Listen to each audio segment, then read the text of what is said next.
Hello. If everyone could please take their seats, we'd like to get started as soon as we can.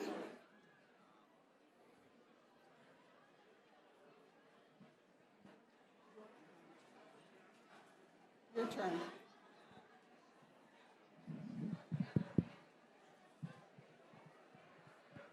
Hello, Arizona Democrats. We'd like to get going, so if everyone could take their seats, that would be totally awesome.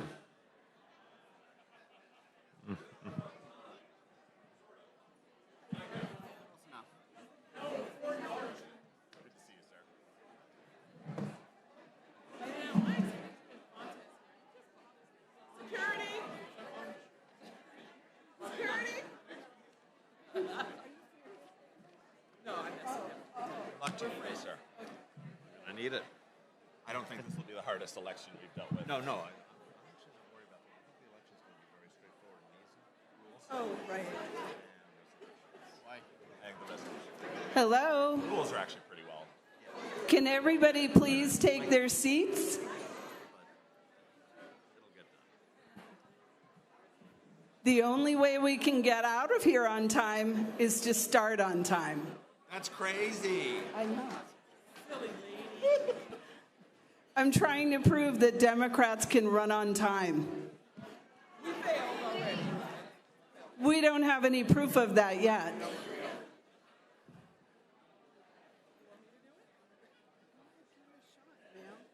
All right, let's take our seats.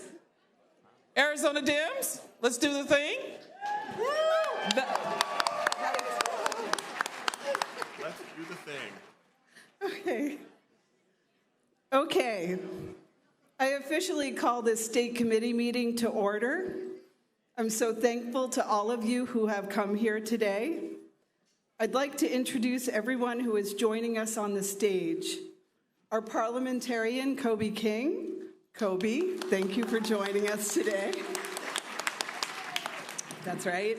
Kobe will be guiding us through the day, ensuring we are adhering to not only our internal governance, but also Robert's Rules of Order when we get to our formal business.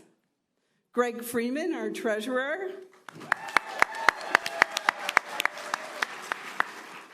He will be giving us a report on how we're doing financially. Jeff Tucker, our secretary.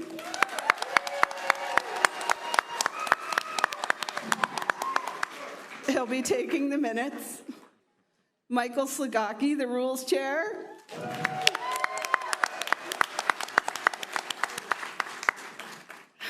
We also have our closed captioner, Tracy Reinke, with us again in the back of the stage today. Tracy, thank you for your work. I would like to take a minute to recognize some of the leaders present in the room with us today. When you are recognized, please stand if you're able. In the front row, we may be joined by some of our board members, but if our executive board members could please stand.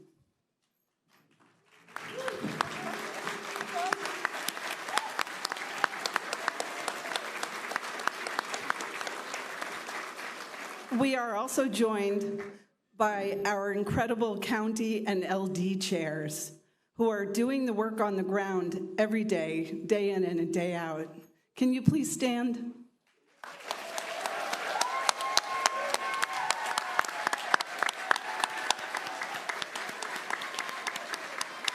And stay standing for a minute if you can. I would also like to thank all of our caucus, council, and committee leaders who put on incredible meetings for all of us today and also throughout the year. Please stand.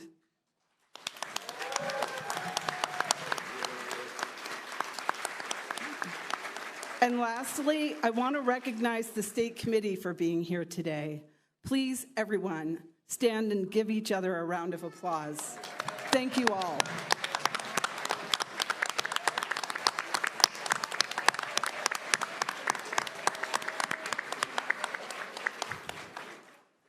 Because part of what we need to do moving forward is building community, we're asking everyone, please talk to someone new, someone you don't know.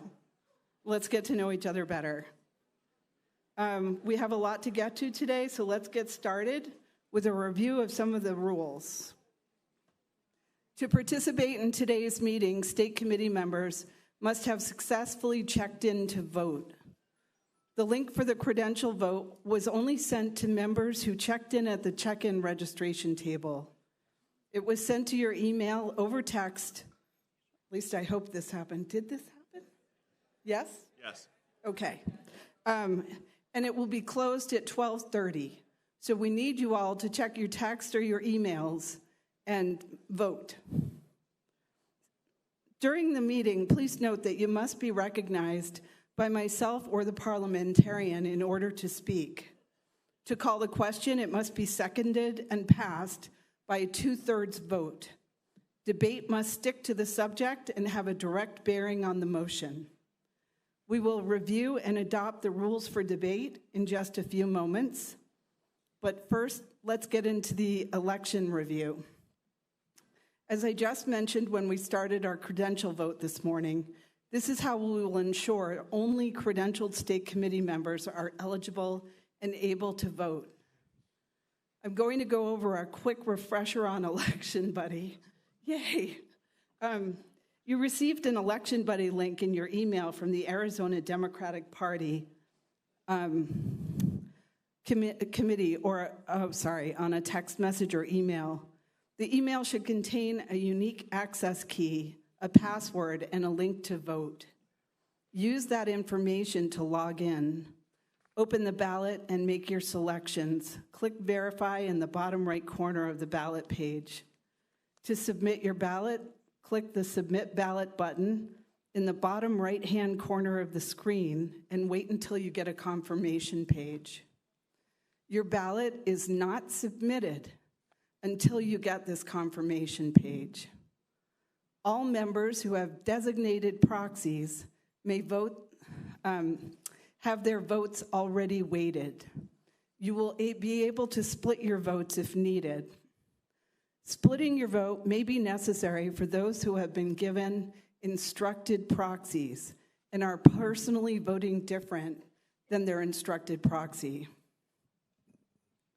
Assign your votes by clicking the plus or minus button by each option, or by typing in the number of votes in each box. You must cast all of your assigned votes before submitting your ballot. If you have an instructed proxy, you must vote according to the instructions given to you. If you have any questions on your instructions, please check your inbox for an email from Lauren Burson or visit the help desk in the lobby. Our second vote of the day is the credential vote. That will ensure checked-in members have the ability to vote. Ballots are sent in batches, and it may take a minute or two for them to arrive in your inbox. If after a few minutes you have not received the ballot, please email adp@electionbuddy.com. If you still have a question, visit the help desk in the lobby of the auditorium. Thank you. Okay, I'd like to introduce Signa Oliver for the Pledge of Allegiance.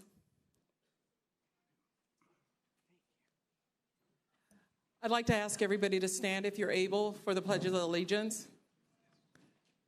I pledge allegiance to the flag of the United States of America and to the republic for which it stands, one nation, under God, indivisible, with liberty and justice for all. Thank you, Signa. And now, Missa for the land acknowledgement.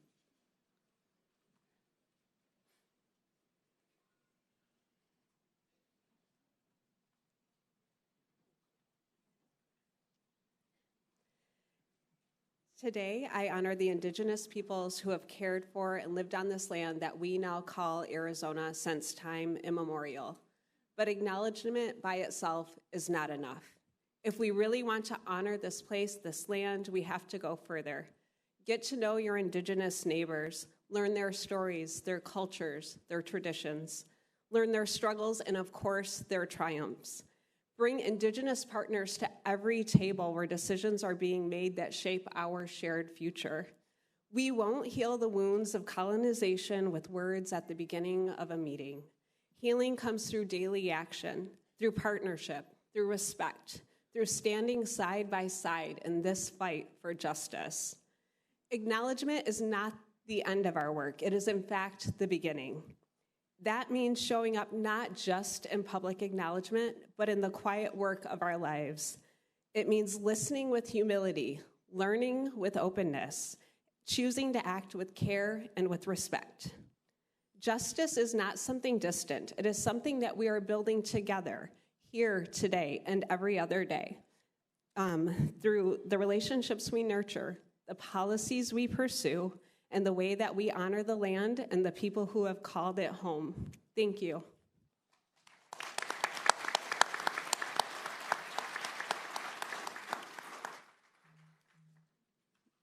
Okay. Is Adrian here?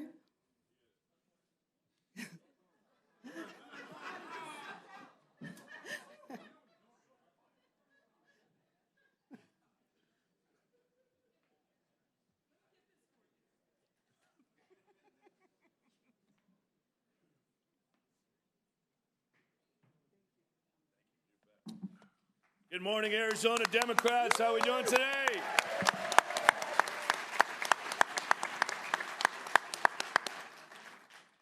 Boy, 2025 has been a hell of a year for the Arizona Democratic Party, hasn't it? One of the most interesting, exciting, and difficult times that this state party has had. Not just because of what's happening in the world, but because of what's happening within our own party.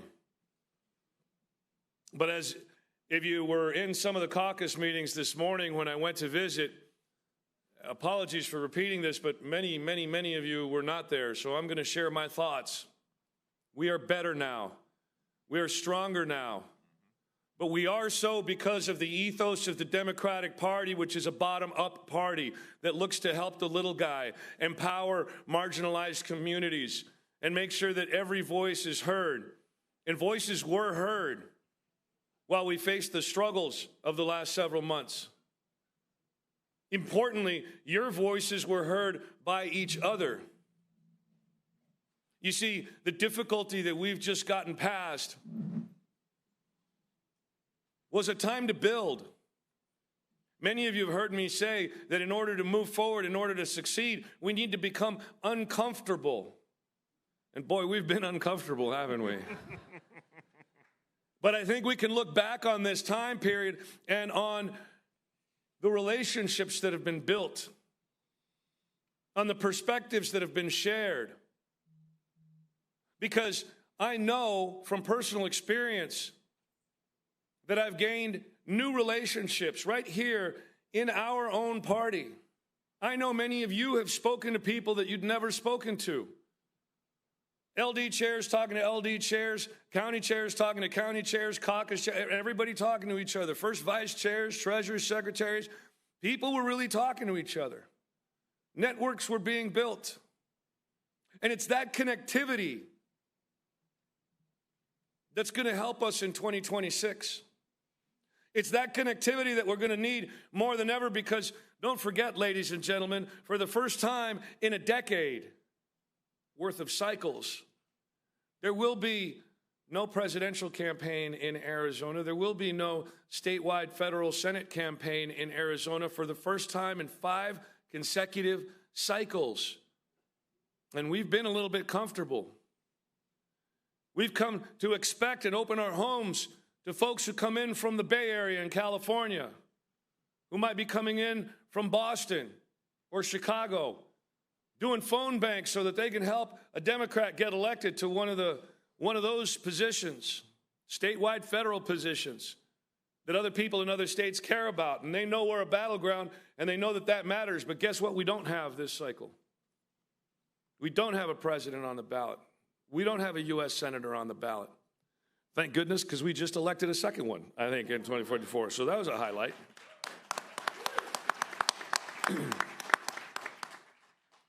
So it's up to us. It's up to that newly created network of state party members, state committee members, PCs, folks who go to those LD meetings, the folks who knock on the doors and write the checks and do the postcards, we've got a lot of work ahead of us because the cavalry isn't coming. The cavalry is sitting in this room right now. You are that cavalry. You are the force that's going to make that change. And we're going to keep on disagreeing with one another on this issue or that because we're Democrats. And we're okay with differing opinions here and there. But we do have a common set of values, mostly reflected by that build that I talked about a minute ago. Looking out for the little guy, being a bottom-up sort of a people, caring about our neighbors, whether or not they care about us, wanting our society to flourish and grow and build opportunities. Because this is what America is about. And this is what the Democratic Party is about. I can tell you, quite honestly, I'm more proud to be a Democrat today than I ever have been because we not only have gotten through a very difficult period of time, I'm looking at an auditorium that's damn near full. I'm looking at a lot of people who are ready to get to work. I'm looking at a lot of folks who are getting ready to get fired up.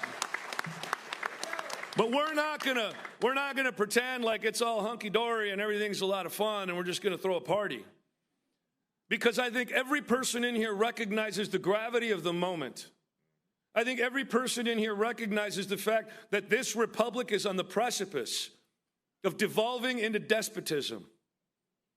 I think everyone in here has got to have that little temor inside of them. What if we don't do it right? What if we fail? What happens to my neighbors? What happens to my friends? What happens to those hardworking families that are being torn apart? Or those folks who just want to live their lives? Or those women who just want to make their own decisions for their own bodies? Or those kids who just want an equal chance in a public school? What happens if we fail? Take that little tremor that you feel inside of you and turn it into action. Turn it into motivation. Don't let it petrify you and make you sit quietly on your hands and worry and clutch your beads. Don't let it make you fall into the gap of non-action.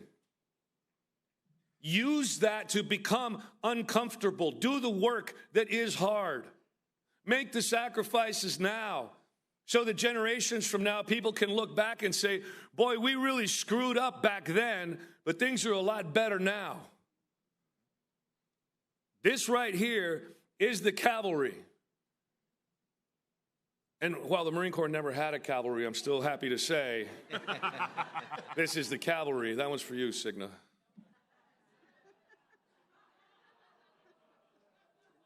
No, that was a compliment. Why do you guys like... I mean, she and I just pick on each other all the time, that's all. And right there is that joy. Let it come through. Be humble, be grateful, be joyful, be uncomfortable. You can do it at the same time. We can walk and chew gum at the same time, Democrats. We can fight like hell, and we can win. And we can do it while feeling love for our fellow Arizonans. This is hard. This is really hard. Folks, I can't tell you how hard this is. Well, actually, I will tell you how hard it is, because anybody who's paying attention can see it's painfully obvious. We're going through a lot right now in this country. And I'm sick to my stomach and sad. I'm glad they're here, but that we've got such a heavy police presence out of necessity. And the personal sacrifice, give them a round of applause for keeping us safe.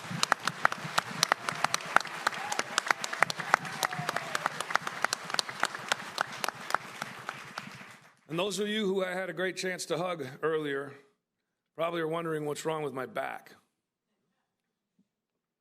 It's not my back. They're covering my back. we have to be as uncomfortable in our daily lives as I am wearing this bulletproof vest.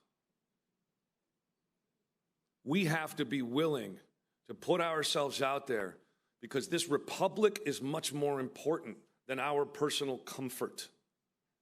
Our values pushing forward and against the rising fascism and despotism are more important than us feeling good for a day or two. We cannot wait. We cannot stop. We cannot pause. We must continue to fight and fight and fight.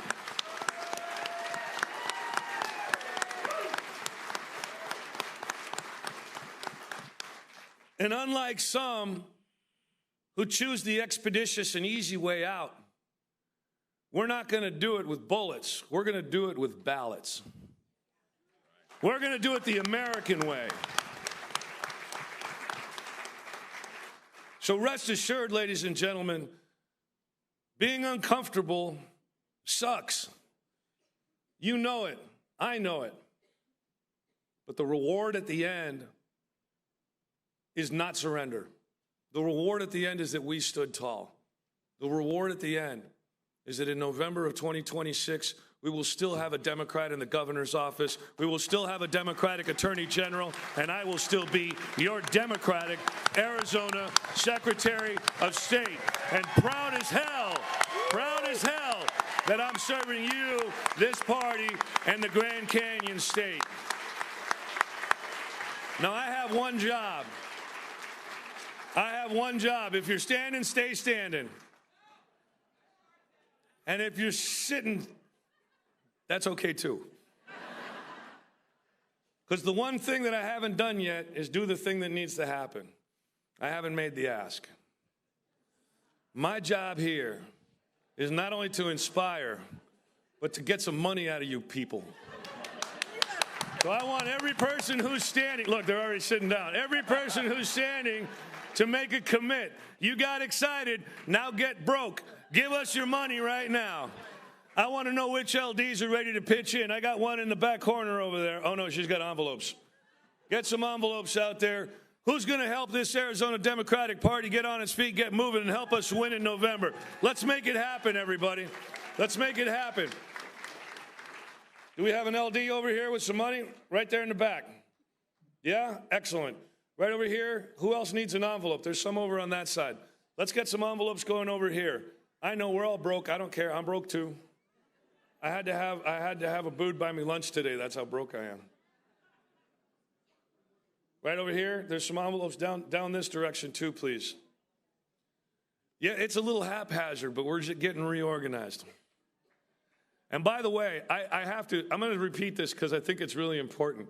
The five of us, Mark and Ruben and Katie and Chris and I, are super proud.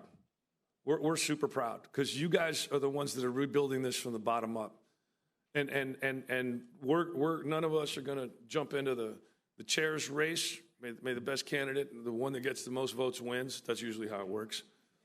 And we're not going to opine on any of the other pending stuff. As far as I can tell, nobody has, and I won't on any of the pending policy changes at this time. It's up to you, Arizona Democrats. It's up to you. And every one of us has heard my 10 little two-letter words, if it is to be, it is up to me. Well, I take that seriously. So keep making us proud, Arizona Democrats. Keep pitching in with your work, with your finances, with your love and your heart. And Madam Interim Chair, that is all from the Secretary of State. I know your other secretaries here to do other stuff. Thank you, Arizona Democrats. I'm damn proud to be with you.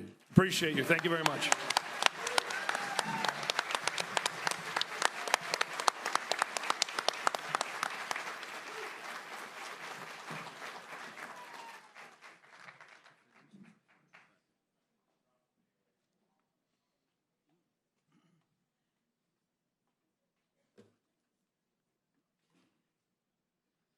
Okay.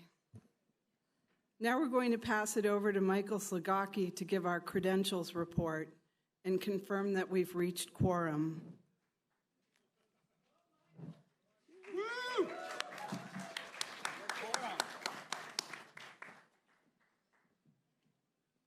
Hello, everybody. No. An election buddy email and text message went out. If you could take a second to please check your phone, your email. We're using that system as just another verification check with that. So please check that, fill out the form, fill out your information. We're still reviewing some of that information for the final quorum number.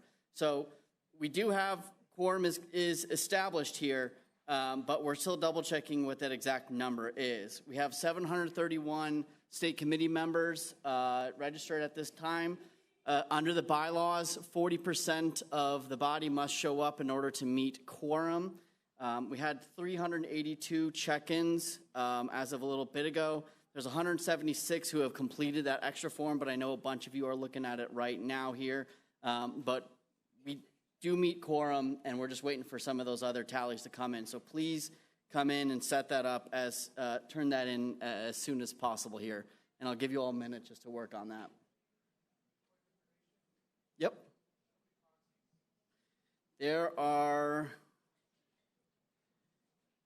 There's about 200 proxies also with this. So there are 201 proxies, I believe. And those proxy lists have been vetted and verified by staff and the Rules Committee for that. Do we have a question from the floor? Text or through email? Yes, either one. So it's just verifying because each person gets a digital signature, digital ID that gets attached to their name. So please fill that out and submit that.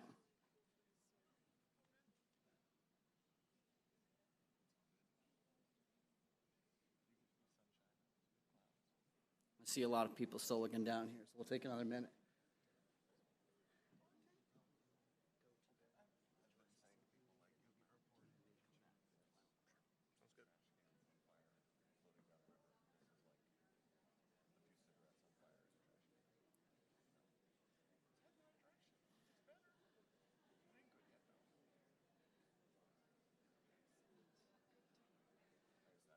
All right, we making some progress here? Everybody fill out their forms? Yeah, question from the floor?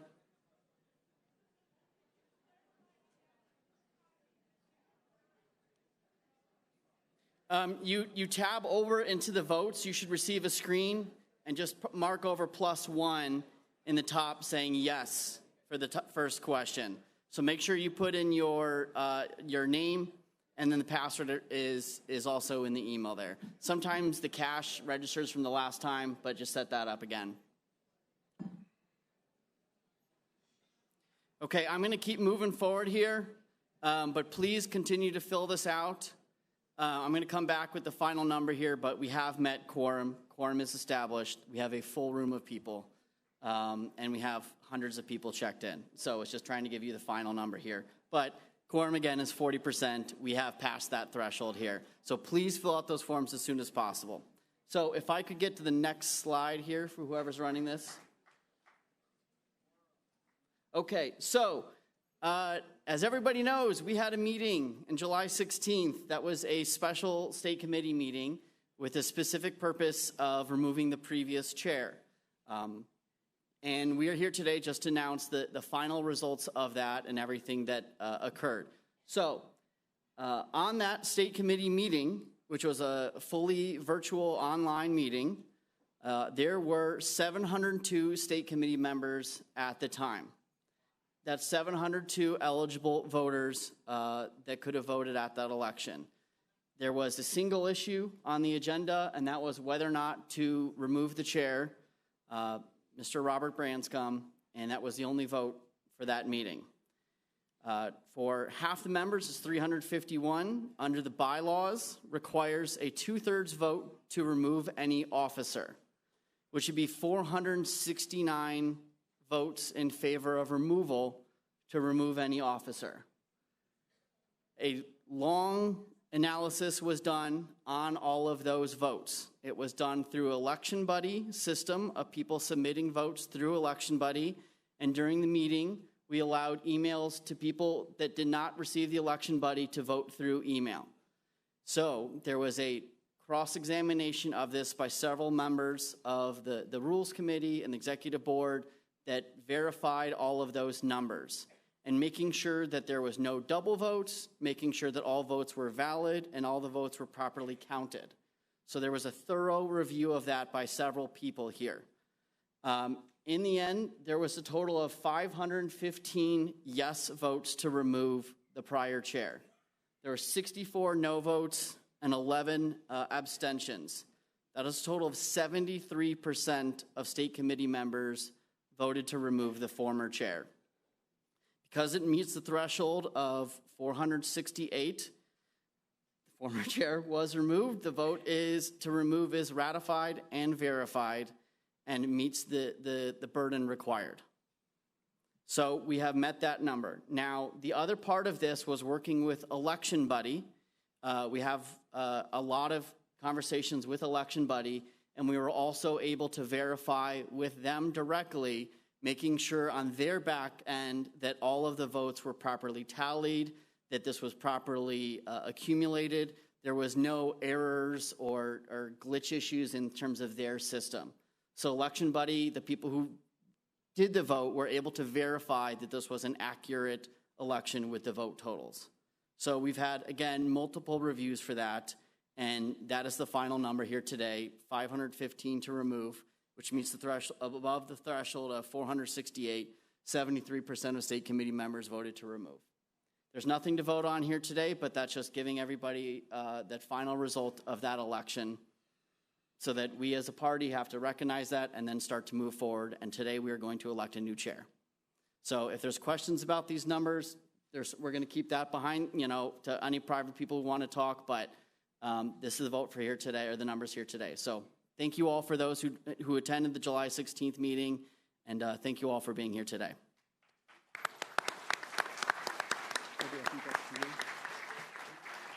I think that's to you next.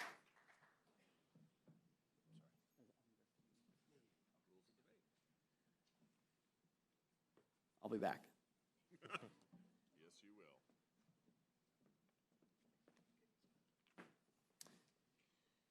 Greetings, Democrats.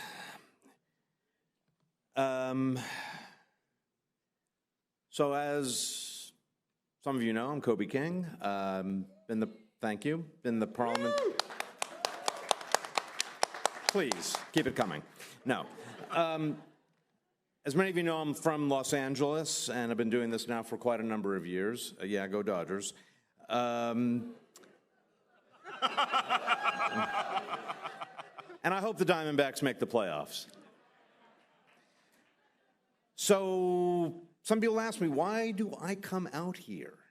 Why do I come out here to do this? Why I usually drive? Why do I drive 6-7 hours each way to come out here? Well, it's because Arizona is really, really important. And we know that in California.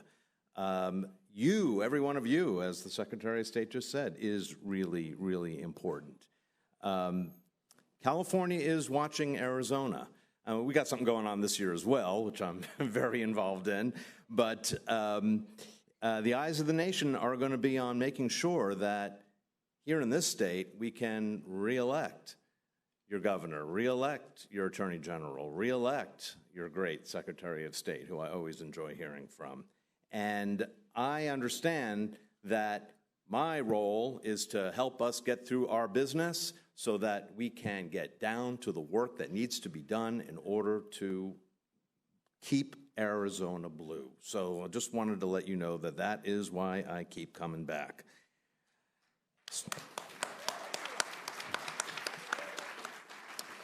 As Michael said, next order of business, adopt the rules for debate and voting. I'm also going to go through the election rules as well so that you don't have to hear from me twice. Do that all at once. The rules for debate that I'm going to go over, some of you have been hearing me for a few years, essentially the same as they've been for all recent meetings. Limits on debate have been in place for many years, allow us to debate these issues, proceed through our business in an orderly fashion. I will describe the rules, and now that I know we have a quorum, I'll then ask for a motion and a second to adopt. We'll then vote on the motion as I describe. All right, so here we go. If you wish to be recognized by the presiding officer, the presiding officer is basically whoever's standing at this mic, then please come to one of the floor mics, and once you're recognized, the speaker may state the reason for being recognized. This could be for a motion, point of order, for a similar purpose. When a motion is debatable, and some of you may know that not all motions are debatable, but when a motion is debatable, we'll have the following procedures. Again, very familiar. The presiding officer will first ask for 2 speakers in support of the motion in addition to the maker of the motion, so 3 in support, and then for 3 speakers in opposition. Staff will assist in identifying the 3 speakers for each side of the motion. We may actually take more than 4 or 5 in case somebody ends up speaking on the wrong side of the motion. Sometimes people are confused, but we'll only have 3 speaking on each side of the motion. The mic to your left, down here, will be generally for speakers in favor of the motion. The mic to the right, the one over there, will generally be for speakers against the motion. Speakers will be called upon, starting with the maker of the motion, alternating between speakers in favor and speakers in opposition. Speakers may not yield their time to another speaker. The presiding officer will give each speaker the opportunity to speak for 2 minutes each. After 2 minutes, staff or the presiding officer will ask them to finish their sentence. And as I kind of alluded, if someone starts speaking differently than the way that they were identified, the presiding officer will ask for the next speaker consistent with that side of the debate. At the conclusion of the up to 6, doesn't have to be all 6, but you might have something that doesn't need 6 people. But after up to 6 speakers, the presiding officer will immediately begin the voting process. And that means there's, under these rules, when we are operating under these rules, a motion to close debate is not in order because debate automatically closes either when there are no more speakers or we have heard from up to 6 speakers. All right, so how are we going to do voting? A little bit different today than what we've done in the past, and I'll explain how. For elections, all ballots will be taken by election buddy. There won't be one minor exception, which is not going to happen tonight.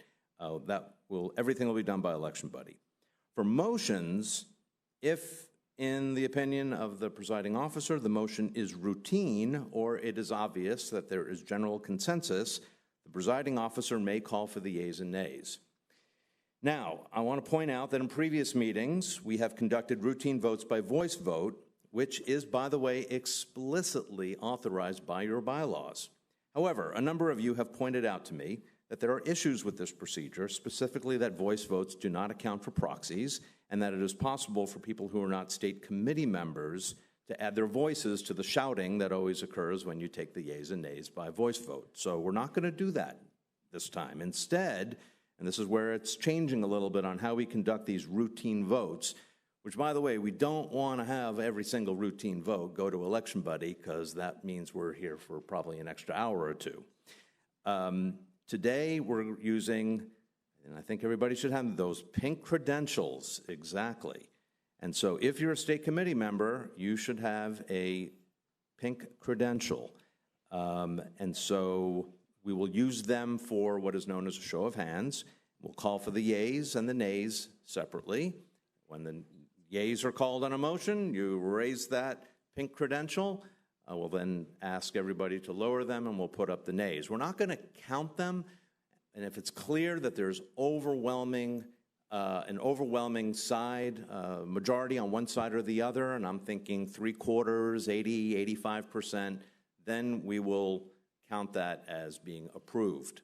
If it's not overwhelming, then we will use election buddy for that vote.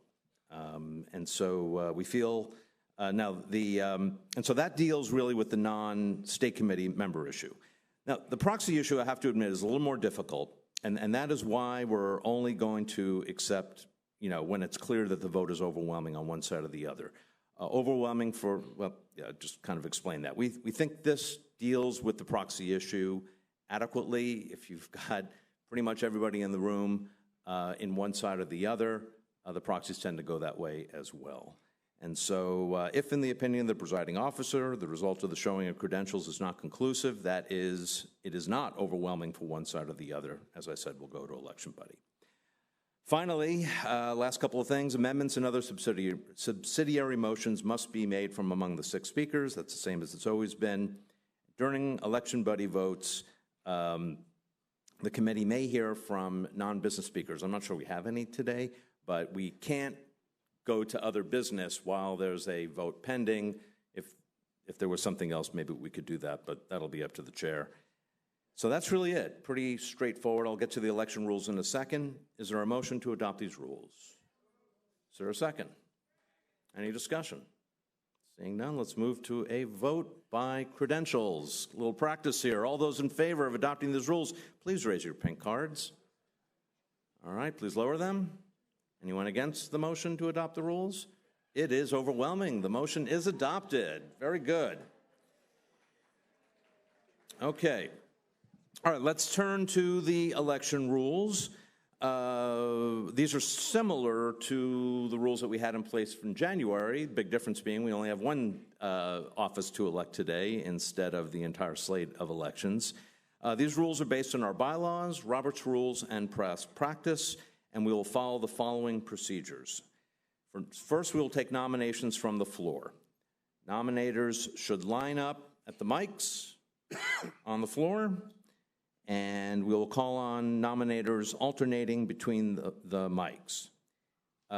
Candidates may, if they like, to self-nominate, so you don't need a nominator in order to run for office.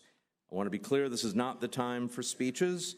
The floor mics are simply to nominate candidates and for the candidates to accept the nomination. So if you know you're being nominated, you should be near the mic as well, because what we're then going to do as soon as somebody is nominated is we're going to ask the candidate for their consent, because that's required, and then we're also going to ask each nominated candidate to confirm their county of residence and their gender identity, because that will be listed on the screen and I think on the ballot as well. And the reason for that is the chair's gender identity has an impact on who becomes the DNC rep and other things like that, but I won't get into that right now. Speeches will come after the nominations are closed. When no one else is seeking recognition to make a nomination, we'll then take a motion to close nominations. After a second, if there's no objection, we'll vote on the motion by show of credentials. After nominations are closed for office of the chair, we will then move to speeches. And so what we'll then do is we'll have, in the order that candidates were nominated, the nominators and the candidates will come through this door over here, line up over here. We'll have staff to assist. As I said, nomination and candidate speeches taken in the order they were nominated from the floor. All speeches will be made from this mic, and each nominator will have 1 minute to make their nomination. Immediately after the nomination, the candidate who they nominated will then be able to speak for up to 2 minutes. So nominator 1 minute, candidate 2, and even though a candidate may self-nominate, in such a case the candidate still is limited to 2 minutes. After all the candidates have spoken, we will vote on the office. And in the very unlikely case, because I know it won't happen, that there's only one candidate for chair, we'll elect that candidate via a motion and show of credentials. I know that's not going to happen.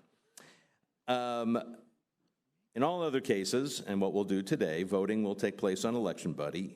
Each vote will be kept open for a minimum, and I mean a minimum, of 2 minutes, and a warning will be given before voting is closed. We'll also, on the first vote, keep it open for longer to ensure that people kind of can get through the system the first time. And so we will try to make sure as many people as possible do get through the system before we close voting on the first round.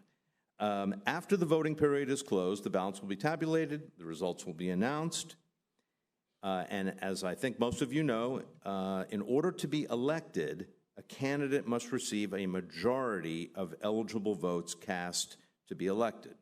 If no candidate receives a majority vote, then a new round of balloting will take place immediately, with the candidate receiving the lowest number of votes being dropped from the next ballot.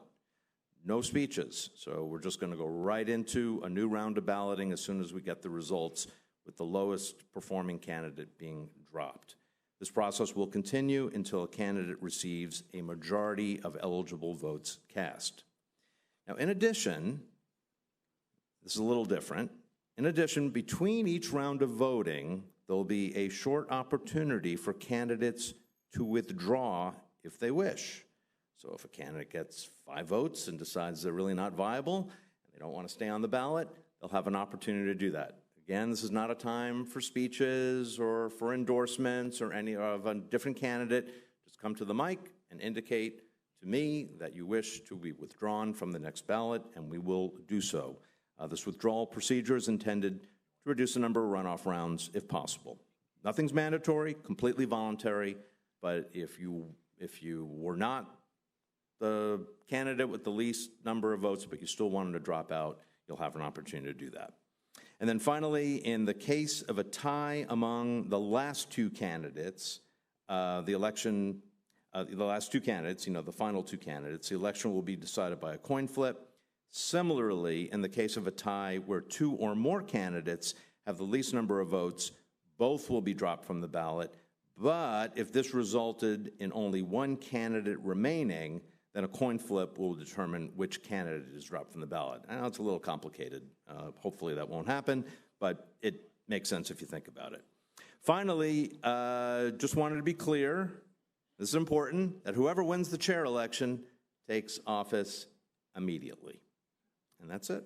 Thank you very much.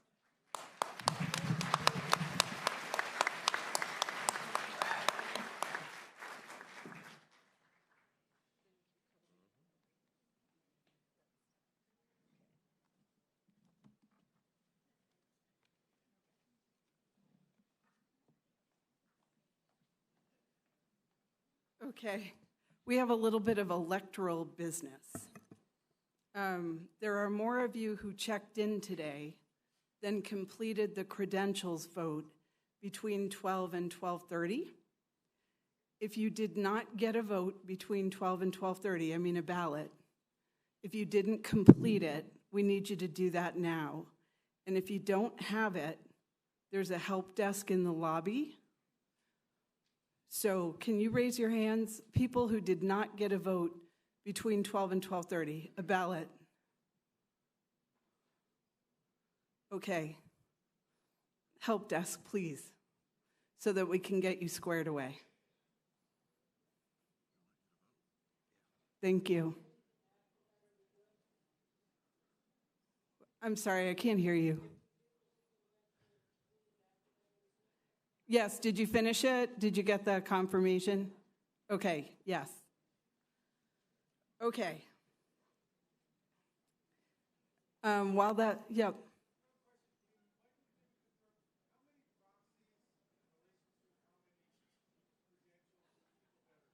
One second. Michael, did you let people know how many people are here? We're still verifying that right now. So there's about 200 proxies. Can you hear me with this? There's about 200 proxies that were filled out. So we have about 200 proxy votes. We're still trying to get the final number because there's still some. So in order to meet quorum, you have to have 292 voters. So that's our requirement bare minimum of meeting quorum. So as long as we're above that, we can go forward.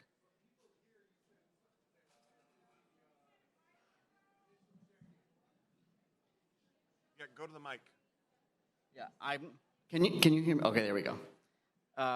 We're still verifying that. I believe that there were 380 checked in that responded to one of the emails this morning. But yes, so I think we're at 580 with that, including proxy votes. So let me double check that because, yeah, I believe we have 580 votes, including proxy votes. So we're more than enough of valid votes in. We're just trying to make sure that everybody checked in with that quorum vote because we're trying to be thorough and make sure that only people here or people with or voting with a proxy are validly counted today. And thank you for that. We're just trying to verify all those numbers right now. So that's part of the concern that we're running through that. We got people working behind the scenes and election buddies working on that right now. Just to piggyback on what Michael was saying, we have election buddies supporting us remotely And we have Vivian on loan from the DNC. She's here to help as well. Yep. We have new instructed proxy ballots, which should streamline things and make them go a lot more quickly, even though it's our first time using them.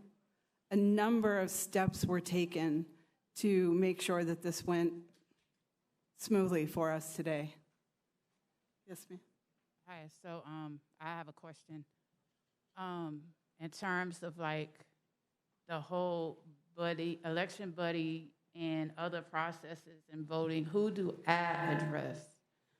Because I am finding that it's a lot of issues with it. And when I was on the meeting on July the 16th, I had a lot of problems with it. And so I know y'all already voted and everything for everything, but at the same stance, it's like some people had hardships, and I tried to send email to whoever to address it, but no avail. I did not, no. And my name is Carmen Terrell, and I'm in LD 26. Okay. I will track down your email, and you will get a response. Was it in the last few days? No, this was like right after that July 16th meeting, I believe. Okay. I'm very sorry you didn't get a response. We try to respond to everybody as promptly as we can. And if you have feedback about Election Buddy, we'll make space to hear about it. Oh, yeah, I have a lot of feedback on just the whole thing. Because at the end of the day, it's like this, you know, there's all this talk about, oh, we're for the little guy and everything. And there's a lot of more people that are interested in being state committee people, but sometimes they have internet access issues. And because they can't get that accessibility, it's like, okay, so we're interested, but we are not counted. And that isn't fair. Well, no. And we want to really be as inclusive as we can and invite as many people into the process as we can. And so I can't talk to you about it much more right now, but we can certainly make sure we have a conversation and hear your thoughts in more detail, if that's okay with you. Oh, yeah, because, I mean, I didn't even get counted in on the vote process either. Because at the end of the day, I feel like we should get out the vote about Warren Peterson rather than being here. That's just my opinion. Thank you. Okay. Thank you. Okay. Oh, okay.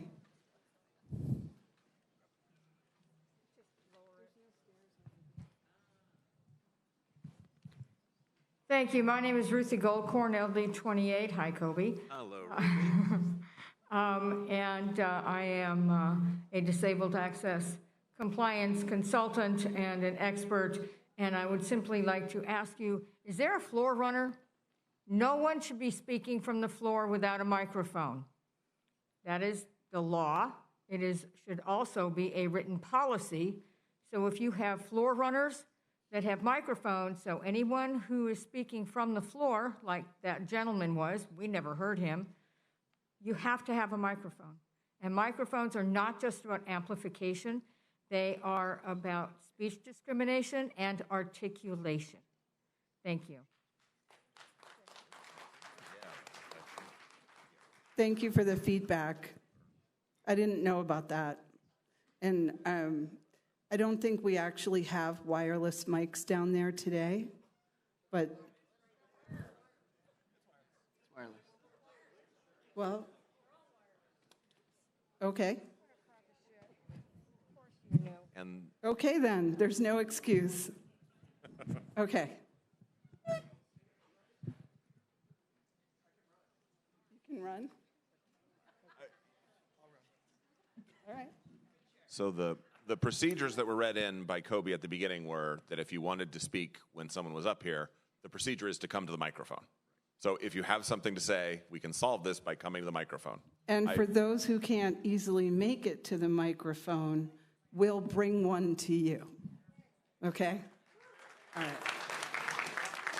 right. Is there one more volunteer to help with that? Thank you. Okay. Chair report. Michael, sorry, with just one thing.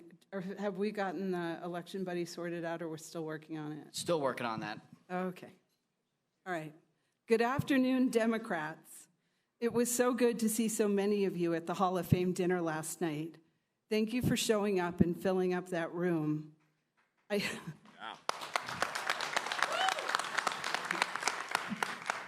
I hope you felt as proud as I did.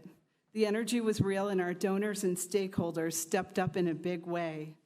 When you all show up, when our donors invest, when our leaders stand shoulder to shoulder with us, it's more than just dollars in the bank. It's more than, it's trust, it's commitment, it's confidence in this party, in our party. I also want to give special thanks to Governor Katie Hobbs, Attorney General Chris Mays, Secretary of State Adrian Fontes, Congressman Greg Stanton for speaking last night, and to Senators Mark Kelly and Ruben Gallego for their video messages they sent that grounded the evening. And of course, we were in great hands with Mayor Kate Gallego and Mayor Corey Woods guiding the program. Thanks to both of them as well. Most of all, congratulations again to our Hall of Fame honorees, Nancy Branham, Sierra Yamanaka, Elizabeth Tyndall, and Ellen Ferreira.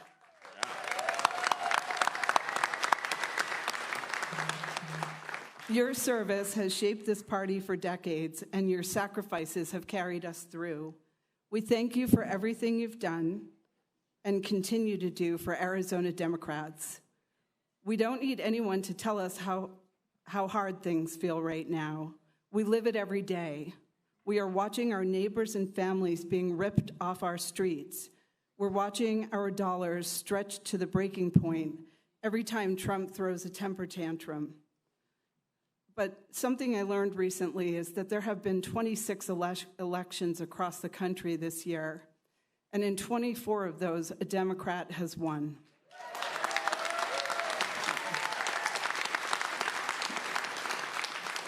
Including in a couple of places where Trump won by 20 points in 24. We are winning because being a party of the people isn't merely something we say as a campaign tactic. It is who we are. The party of working families, the party of strong public education, the party of healthcare that's affordable and accessible, the party of labor, fairness, and justice. And that's not new. Nearly 80 years ago, FDR talked about a second Bill of Rights, the right to a good job, to fair wages, to housing, to healthcare, to education, and security in old age. That's who we have always been. That's who we always will be. And it is because of people like you that this party stays grounded in those values. Over the last 2 months, my focus as acting chair has been clear: passing a budget and stabilizing ADP's spending, improving our fundraising, and strengthening our party infrastructure. We passed the long-awaited 2025 budget. It was unanimously approved at $2.173 million. This plan is realistic. It balances expenditures and revenues by year's end, and it puts ADP on more firm financial footing for the first time in many months. Next, we've made real progress in our fundraising. August was our strongest month of the year with nearly $143,000 raised.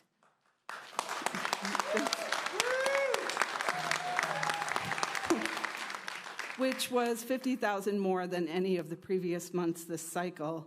We still have a long way to go. We brought back our digital fundraising firm to rebuild our online program, and we held last night's Hall of Fame dinner that raised over $180,000.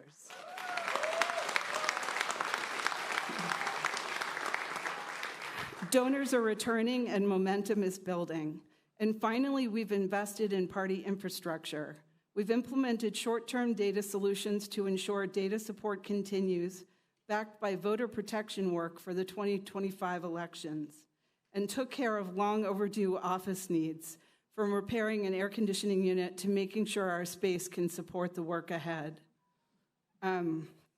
This may seem like a long list for 57 days, but it was because of all of you. The relationships I have formed with state committee, executive committee, county and LD chairs, and stakeholders were the only way any of this was possible. It's how we were able to revive the Hall of Fame dinner and make it a success that we all experienced last night. It's how we were able to keep the party moving forward during difficult times, passing a budget, overcoming administrative roadblocks, and making sure we identified and resolved critical issues so that the rest of this meeting can run better than the last one did. I may not receive another opportunity to stand on the stage like this with you all, so I want to take a moment to sincerely thank you all for your support and assistance over these last couple of months. I'd like to thank the executive board, the county chairs, the LD chairs, and all the SCMs and PCs who have fulfilled their duties and responsibilities with integrity and grace during the most turbulent moments. And I especially want to thank the staff of the Arizona Democratic Party, the most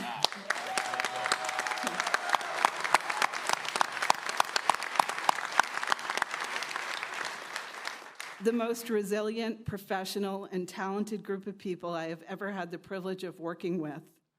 I know you are exhausted between months of uncertainty, budget cuts, last night's dinner, and today's meeting. You've carried so much. I am proud of each and every one of you, and you all deserve a round of applause.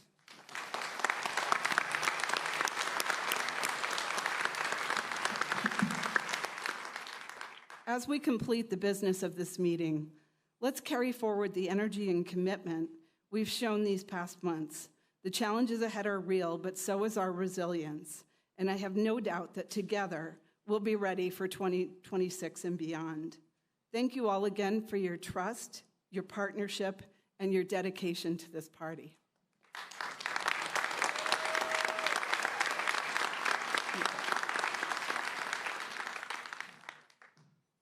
Next, we're going to hear from our treasurer.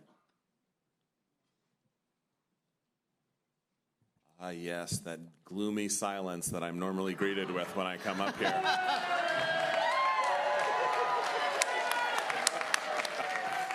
No, it comes with the territory. It's all good. So, a couple things to really cover. If you go ahead and go to the next slide for me. Just talking about the big financial developments, of course. The first one, I'm a little echoey. We did get a budget passed for 2025, which I'll talk about in a very surface level. We do have final numbers for Q2, quarter two, which is June 30th. Obviously, we had a previous chair at that time. And then I'll be able to provide a year-to-date update as of about a week and a half ago. So the most current numbers that we have doesn't include the Hall of Fame, but I can give you the numbers. So let's go ahead and go to the next slide. We did pass a budget on the 13th of August, so it's the first time we've been operating inside of a budget, which our bylaws require. So yes. Following the bylaws. I'm glad that gets a round of applause still. The top line thing to deal with is if you look at the left side of the screen, that's kind of what has happened in the first 8 months or so, which did show us about $800,000 in the negative. And then the second half is what we are proposing to do for the rest of the year, which you see is pretty close to revenue neutral, us spending about $51,000 more than we have. So looking at the situation that we inherited, it made the most sense to make a clear financial line between what happened before, which we had very little control over, and the parts that we can adjust going forward. So like in previous treasurer presentations, we now actually have a budgeted percentage to relate all of our expenses and income to. So some of this will be a little bit more traditional. You can go ahead and go to the next one. So the top line figures for quarter two, we walked into the quarter with about 1.1 million cash on hand. We raised 240, we spent 507. Anybody that can do math knows that that is a bit of a deficit, meaning that we had the middle of the year finished with about $833,000 on hand. I will do a quarter by quarter comparison later so you can kind of see the general trend of things, but that's the top line. Next slide, please. All right.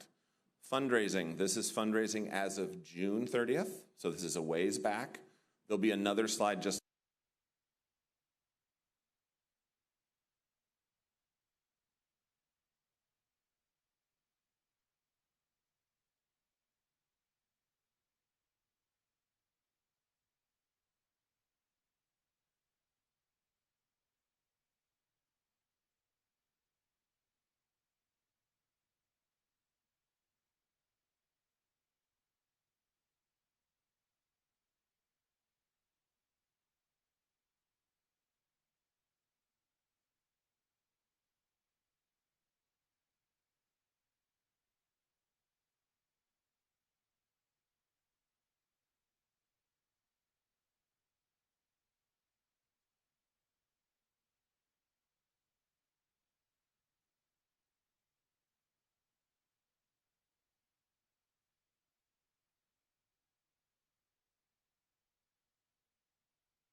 state finances. If you're starting a PAC, if you have an LD question, whatever it is about the money, I'd love to talk to you about it. Thank you, everybody.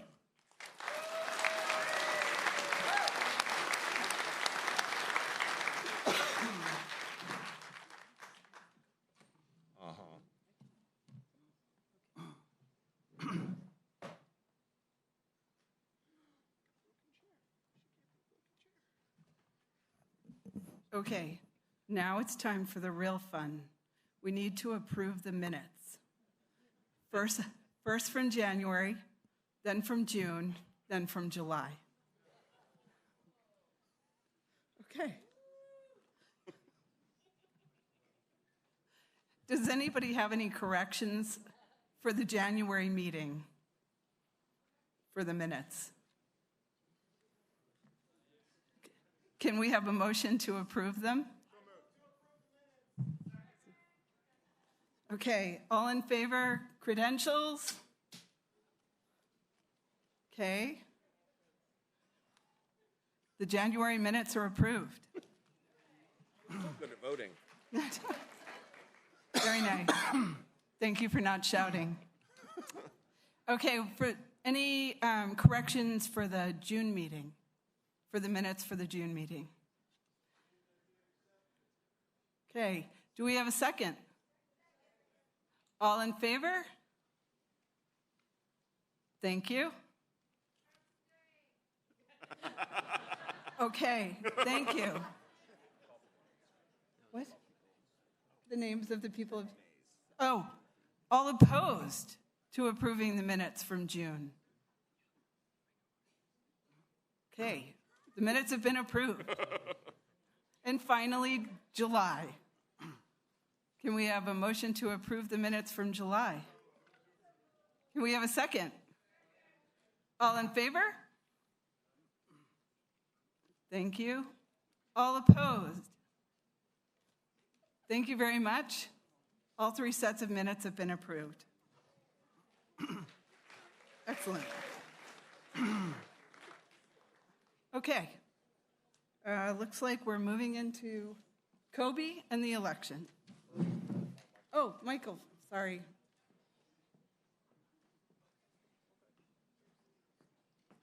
Hello, everyone. Again, just a quick check-in on quorum. Again, to meet 40% required in the bylaws, that's 292 voters. We have 408 state committee members present. We have 201 proxy votes submitted for a vote total of 609 votes. Quorum is met. We can move forward. Thank you all.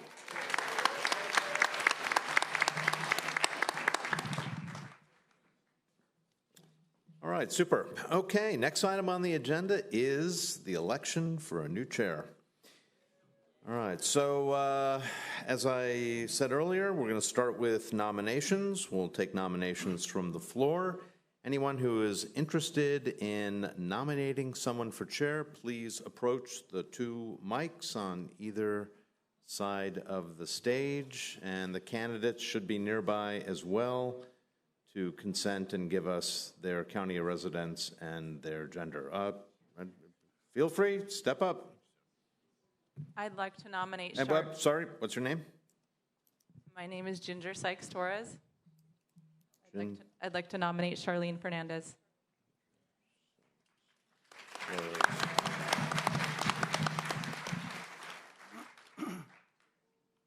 Fernandez, do you consent? Charlene Fernandez, and I accept. And what is your county of residence? Yuma County. Yuma County. And what is your gender identity? Female. Thank you.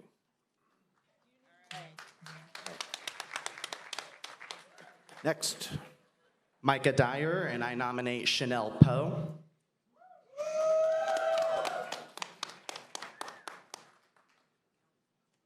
Okay, Chanel. My name is Chanel Poe, Maricopa County, and I accept. And your gender identity, Chanel? I am a female. Indeed. Thank you. Kathy Ransom, Yavapai County, LD1, and I'm proud to nominate Joshua Polachek.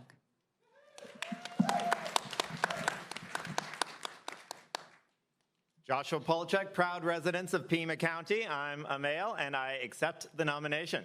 Okay. My name is Eric Robbins. I'm proud to nominate Shantae Rothschild. Hello, I am Shantae Rothschild. My pronouns are she, they. I am non-binary, and I reside in Pinal County. I'm sorry, which county? Pinal County. No, thank you. Do you accept? And you? And I accept. Diane McMahon, Mojave County, and I nominate Kim Curry. Hi, I accept. Female, Pima County. All right.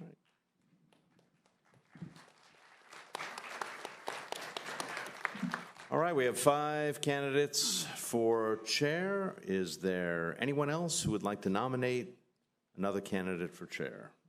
Going once, going twice. Is there a motion to close nominations? Is there a second? Any further discussion? Being none, let's move to a vote. All those in favor of closing nominations, please raise your pink card. Beautiful. You can lower them. Any opposed to closing nominations? The motion carries. Nominations are closed. All right, let's then move on to speeches. So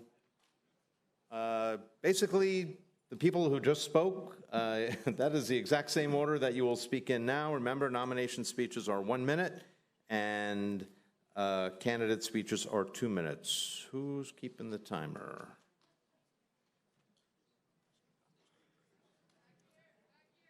Back there.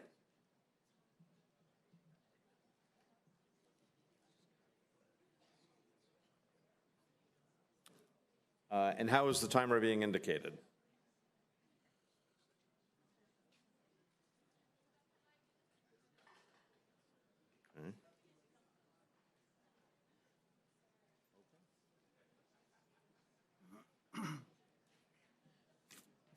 Yate, and good afternoon, friends. My name is Ginger Sykes-Torres.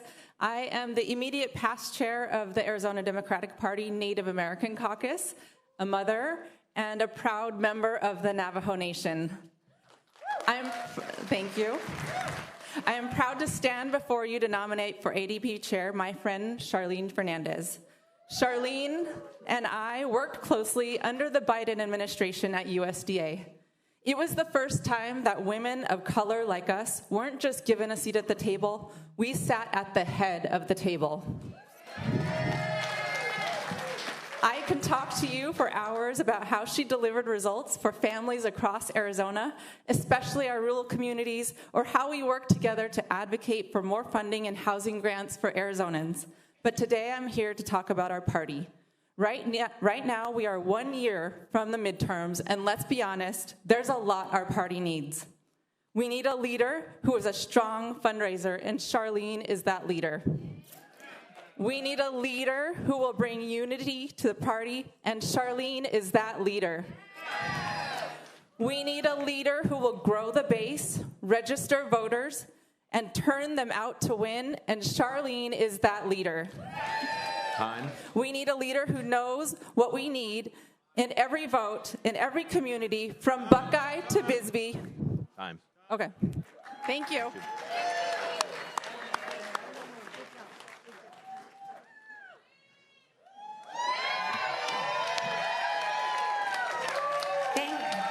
Thank you, Ginger. Thank you, everyone. I'm so excited to be here today.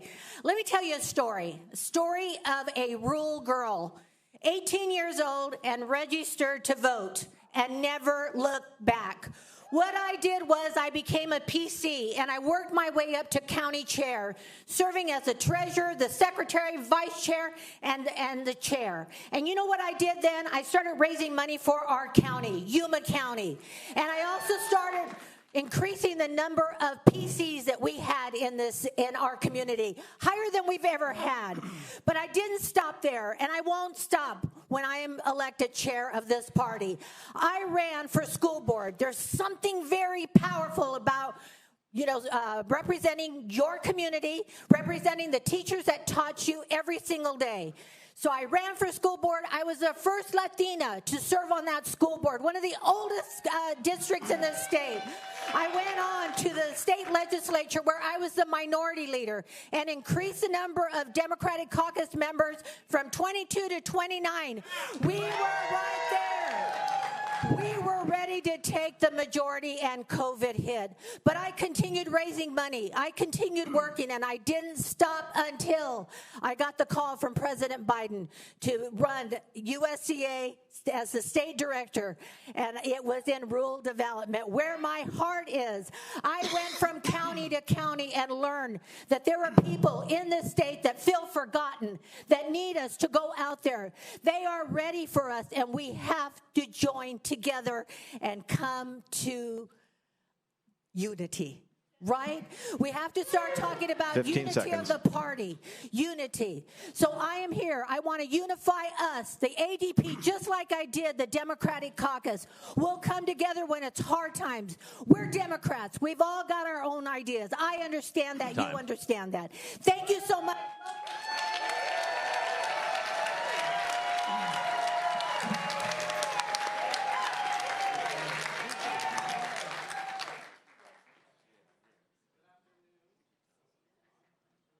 Maybe? Yeah, it's working. Good afternoon, Arizona Democrats. My name is Micah Dyer, and I have the honor of nominating Chanel Poe to be the next chair of the Arizona Democratic Party. And Chanel is the candidate who will empower the next generation of Democratic leaders.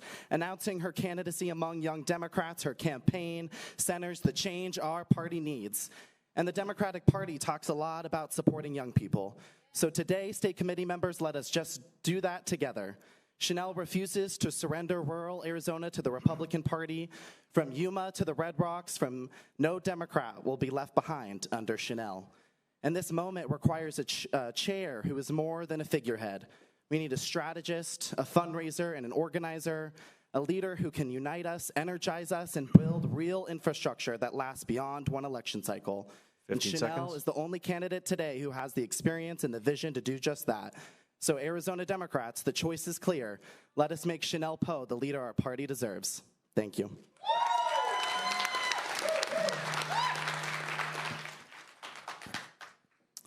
My son and I used to catch the bus and ride the light rail to volunteer for Democratic candidates. He was 10 years old then, and now he is 25.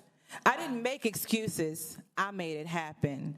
State committee members won't have to wonder where is Chanel Poe, because I'll be right here showing up just like I showed up to every single invitation for a candidate forum to share my vision with the legislative district groups across Arizona, including rural Arizona. I do what I say I'm going to do. We find ourselves at an inflection point in our party. You cannot mischaracterize or incriminate an entire community based upon one person's actions. Our base feels alienated, like we treat them like a transaction opposed to a value partner. Our voter registration numbers have plummeted, but together we can change that. We got to remind them why we are their party. I believe that my leadership is exactly what the Arizona Democratic Party needs right now. My name is Chanel Poe, and I am stepping up to meet this moment with strength and strategy and grace and grit. We need bold, experienced, prudent leadership with the strategy and vision to match.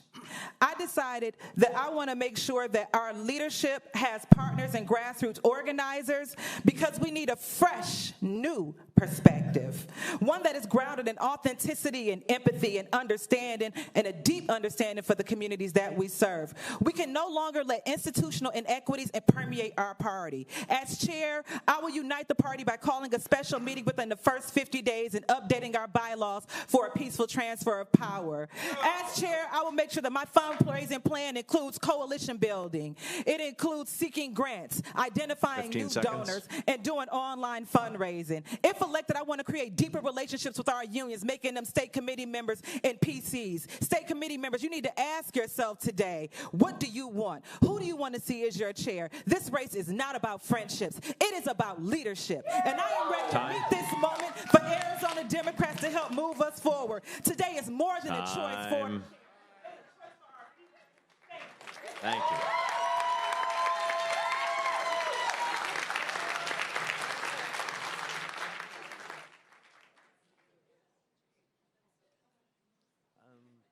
I'm not on. I'm on.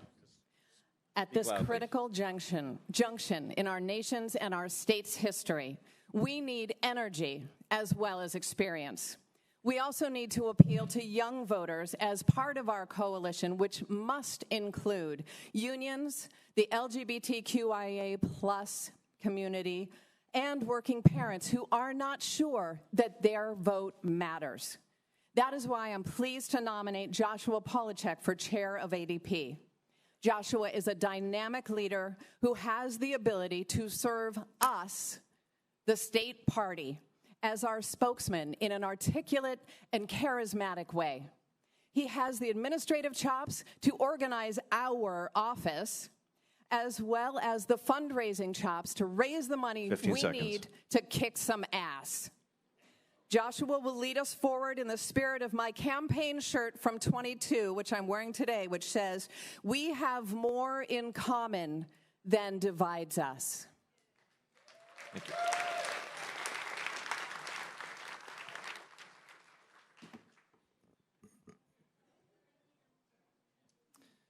Good afternoon, Arizona Democrats.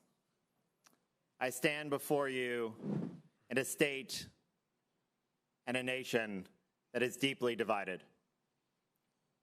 We know that this is not a normal moment in our community's history and our nation's history.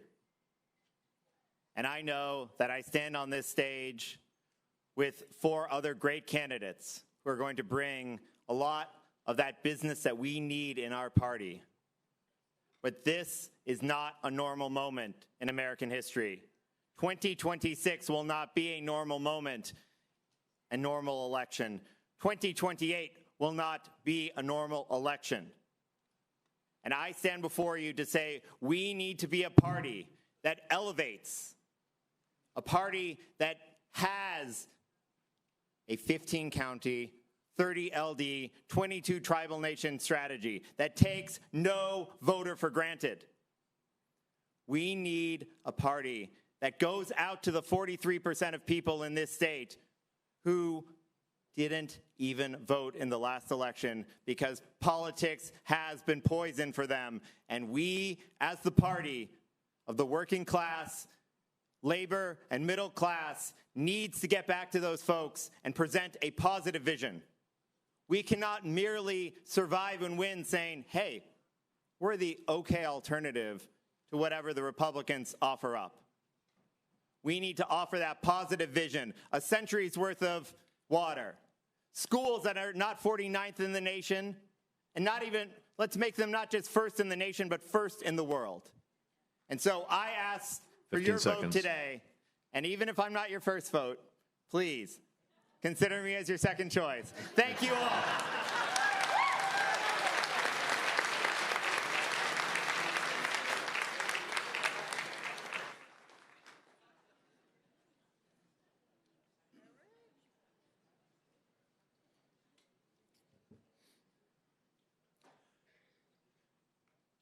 Fellow Democrats, I am proud to nominate Shante Rothschild for Arizona Democratic Party Chair. Shante is progressive, smart, steady. She has served at every level of our party, from her legislative district and county board to our state executive board, and won her own race in the Maricopa Unified School Board. She's been a fierce advocate for LGBTQ+ youth through the Education Action Alliance. She still finds time to canvass on the weekends for Save Our Schools. Professionally, she has managed multi-million-dollar projects. She has secured that funding. She has negotiated with vendors, contractors, and stakeholders and seen them through to success. It is that kind of breadth of experience that we need in this role. 15 seconds. At a moment when our party needs healing, Shante is a unifier. She brings grit, wisdom, and grace. I am proud to nominate Shante Rothschild for State Party Chair.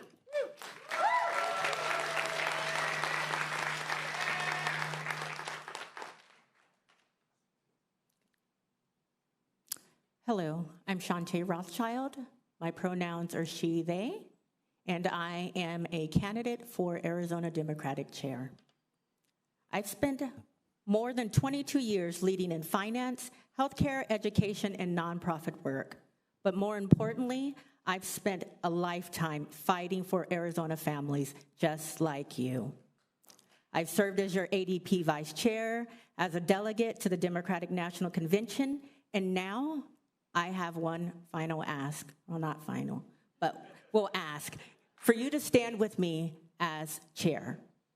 Right now, as you've heard, we need a chair that can do multiple things, 2 of which is raise funds so that we can complete our work, and 2, to stand firm against the attacks that threaten our communities, our democracy, our republic. As you've heard, I've overseen multi-million-dollar budgets, built fundraising strategies that deliver these results, and negotiated contracts that protect people and strengthen organizations. As a chair, I will bring these same discipline to the ADP, ensuring that every county, every caucus, and every candidate has the resources they need to win. Not long ago at a community event where a young organizer shared that she often felt invisible in politics, she said, "I don't know if anyone really cares what I have to say, if anyone cares that I'm here." But in most true fashion, a union leader sitting next to her leaned over and said, "If they don't give you a chair, we'll bring our own white folded up chair and make room for you." That moment reminded me how important it is to lift up everyone. 15 seconds. None of us went alone, and I'm asking that you elect me as your next Arizona Democratic chair so that we can win together.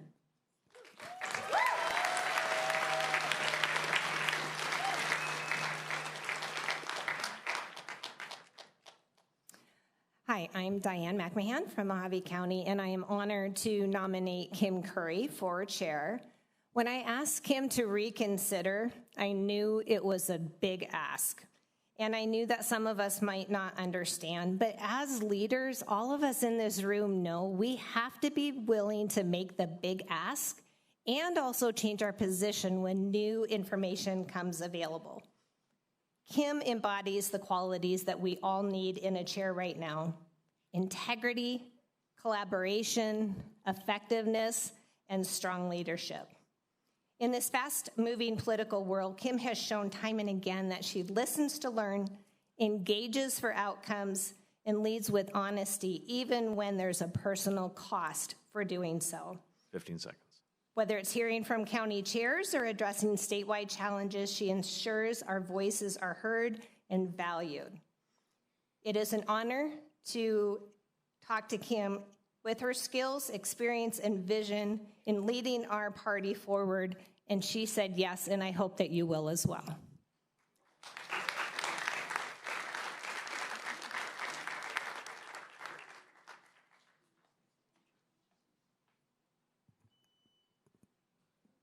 I appreciate the trust that you all placed in me while I've been the acting chair. I would be honored to receive your vote to continue as the elected chair for the rest of the cycle. Throughout this campaign, I have said that this role is essentially that of a CEO of a multi-million-dollar organization that includes stakeholder and staff management, finance and fundraising, political and campaign strategy, operations and communications, just to name a few. ADP leadership is not a job you just walk into. The 2 to 3 month learning curve, which I have now been through twice, is steep and the work is hard. It requires steadiness and the ability to understand the necessary order of operations to get us back up to speed ASAP. When I stepped in, the party was floundering and on the verge of running out of money before the end of the year, even though during this period we have more than doubled the monthly amount raised. That risk still exists if we aren't diligent. In this interim period, I've already built and begun to implement strategic plans, fundraising programs, blueprints for critical organizing, so we don't lose one more day. I have made it a priority to lead collaboratively and will continue to do so. Trust starts with respecting every voice at the table. And yes, big picture vision and understanding policy is very important because national decisions don't stay in Washington. They land here on our doorsteps. And what I truly believe is that the single best way to protect ourselves, our families, and our neighbors from the tyrannical Trump administration is to organize, campaign, and win right here at home. But the reality is that we are 9 months behind. We have to elect and re-elect Democrats across the state. We have to regain the trust of voters with genuine outreach and intentional messaging. I have the qualifications, experience, and vision, and I can start tomorrow because I started 2 months ago. I ask you for your vote. Thank you.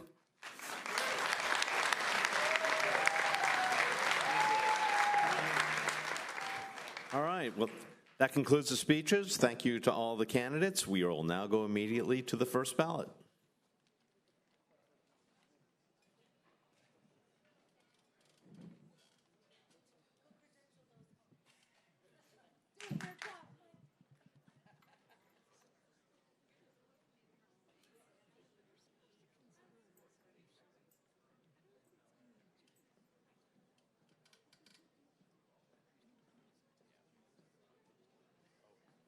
The votes take a few minutes to go out. It goes out in batches, so if you don't get it immediately, that's okay.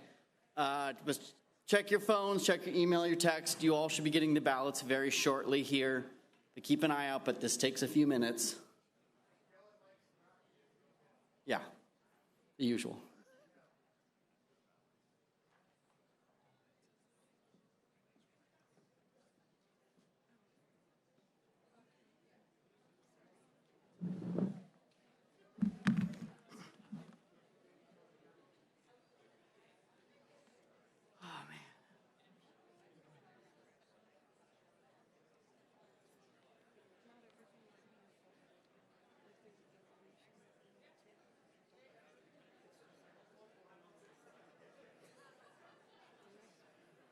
We're moving.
Not that I found, but I didn't go search too far. So what is, it goes, so it isn't, I mean, I guess it is kind of theory of matrix, that again. It's not ranked choice, it's multiple rounds. I realize.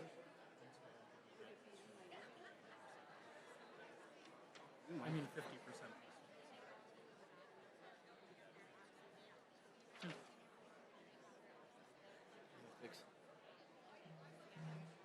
Yes, sir.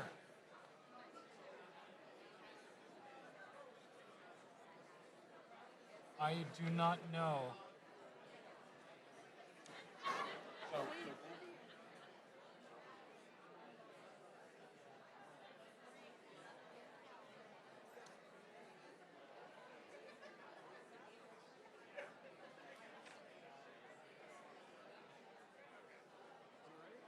Yeah, the problem is that it goes out to multiple candidates who can also share that list.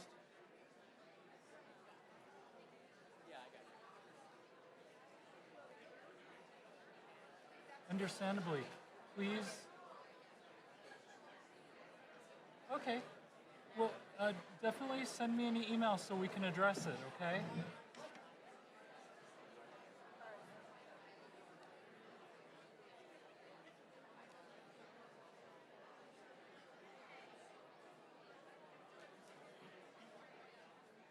How we got what? If I could have, is this on? If I could have everyone's attention, please. Given that It's he's about been the in the party voting. for so long and knows Hi. so many candidates who Hi, I just need your attention for a second because there's something that's a little bit different today. Between 12 and 12:30, you got a ballot for credentialing.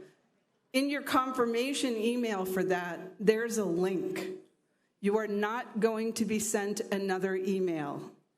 Pull up the one you've got, click on the link, and it'll bring up your ballot for this round of voting. Or you can just use that QR code.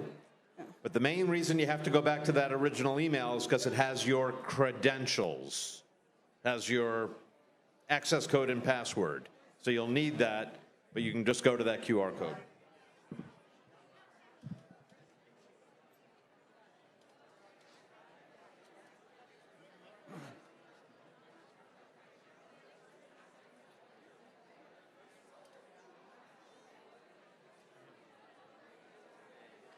I had to go back to the link.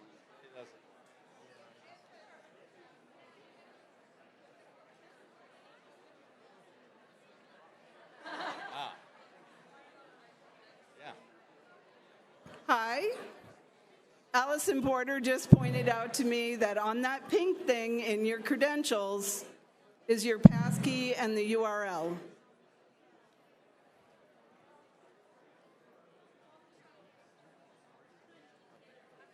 What's that? I was going to tell you about the list, but vote first.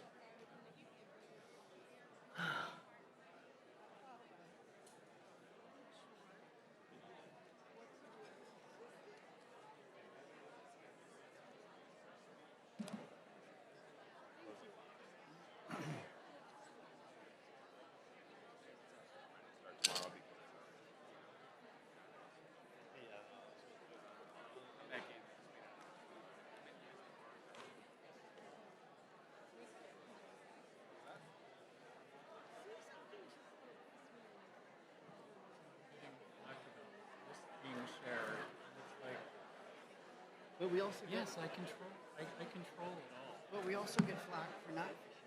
Right, exactly. And we still haven't. I mean, there's still like. No matter what happened, this vote. That we get flack. Like we don't. Like there's no way to say. Okay, so some people are demanding access.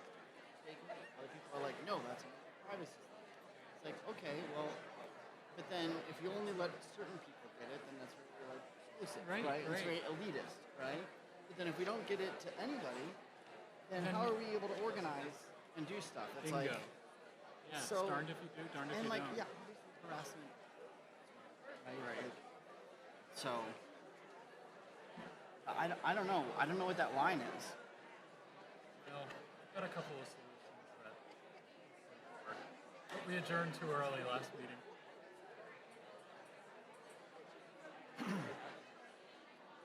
I'm hoping that we can use a Google group, which basically protects members' email addresses, but allows the ability for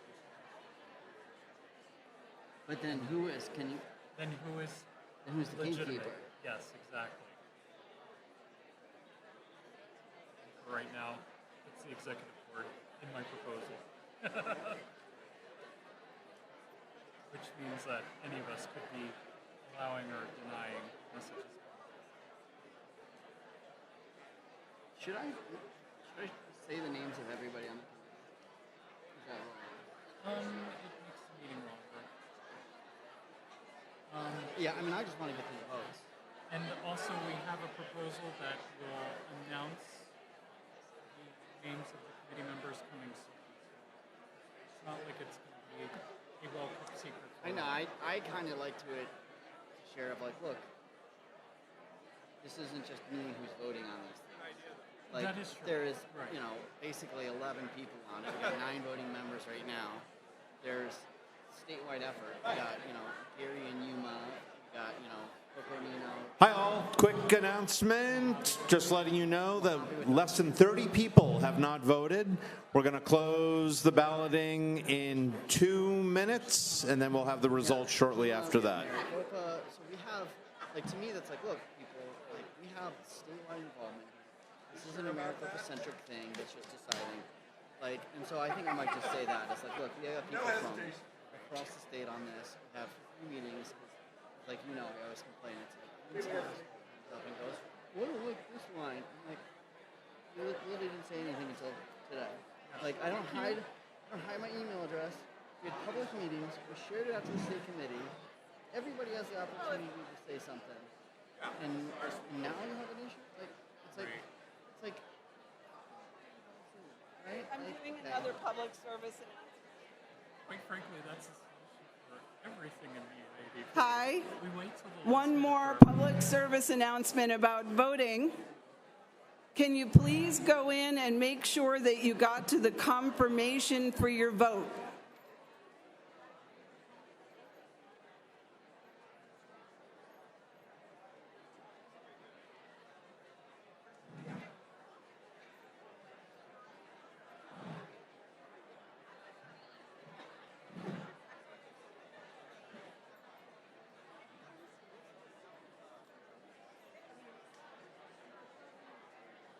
Literally said, Greg. Madam Chair. Yeah. Oh, shit. Uh-huh.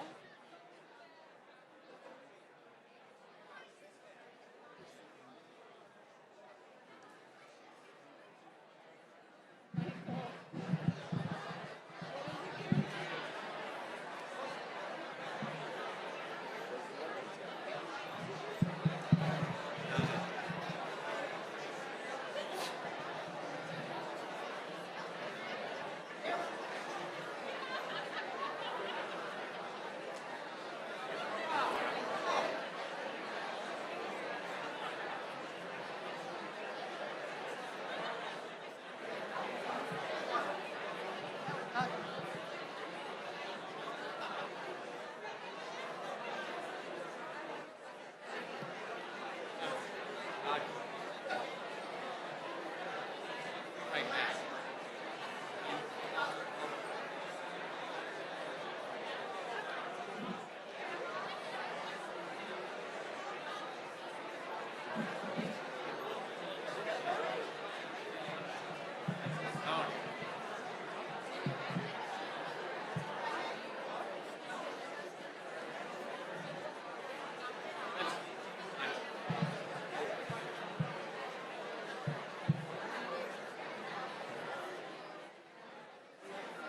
Oh, you know what? Yeah. All right, folks, final seconds. If you have your ballot open and you can't get to the confirmation page, please quickly see the help desk. Otherwise, we're about to close the ballots. It might just.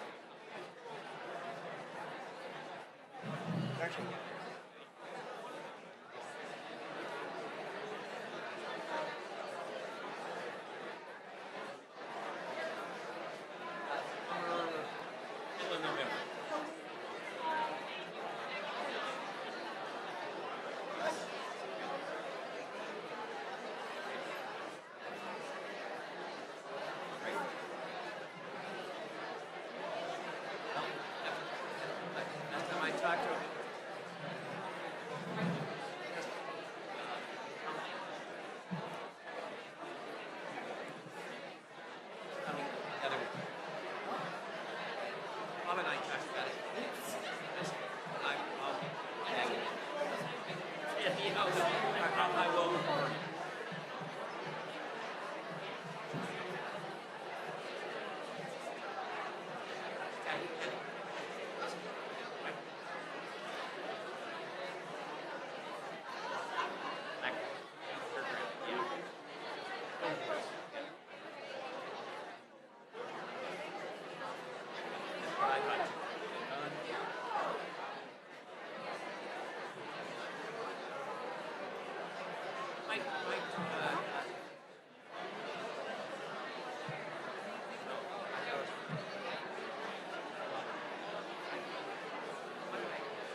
At Emory.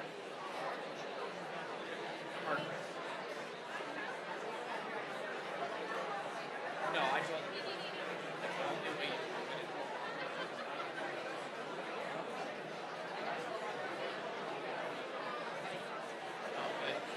Yeah, Jeff is running the help. But this guy's running the help. No, I don't blame him, but there's plenty of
I tell people that all the time. I'm like, you can hire us.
Arizona Democrats, please join me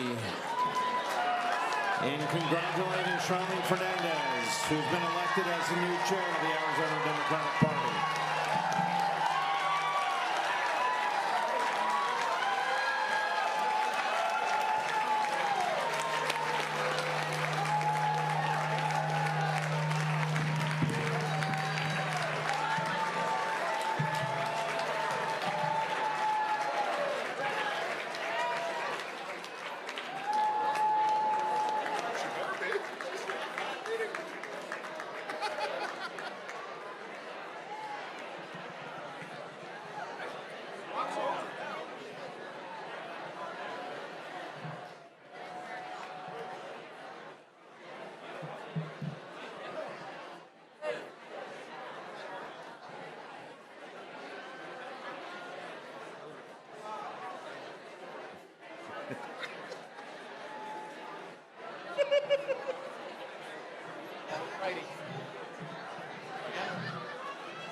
Yeah, that's it.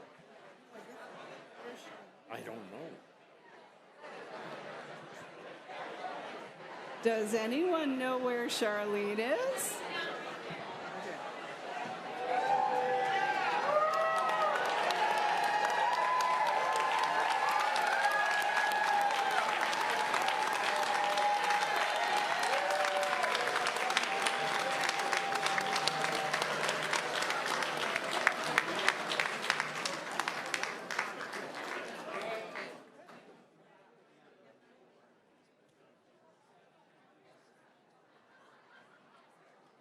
Got it.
Thank you, one and all. This is the day, this is the moment. This is when we unify, all of us together.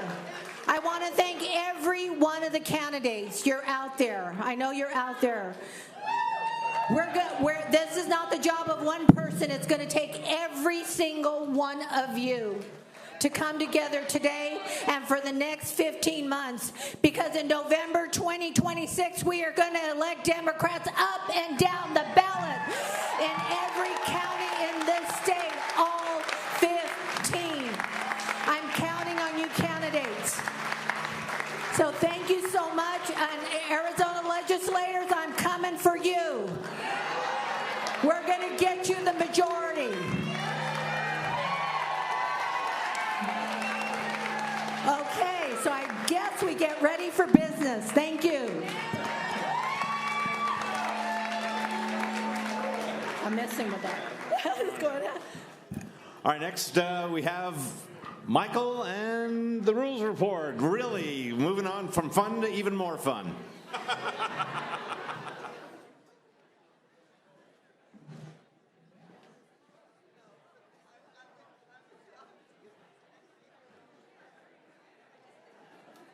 I want to say congratulations again to our new chair, Charlene Fernandez.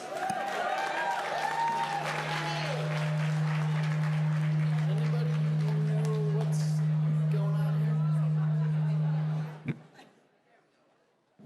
Hello. Sorry about that. Can you hear me? Does this work? Okay. All right. Well, that was exciting. Let's move on to other exciting issues, bylaws and procedural issues. Yes. Yes. I know this is what gets me excited, bylaws. So, all right, I know there's a lot of commotion. If we could kind of settle down now, appreciate it. Thank you all for your votes. And again, I'm excited for our new chair. So, let's switch our focus now to talking about our bylaws and our rules. Again, my name is Michael Slagaki. I've been chair of the Rules Committee for about 8 months now. I'm an attorney in my day job. I have my own firm, Slagaki Law, so if you need support, call me.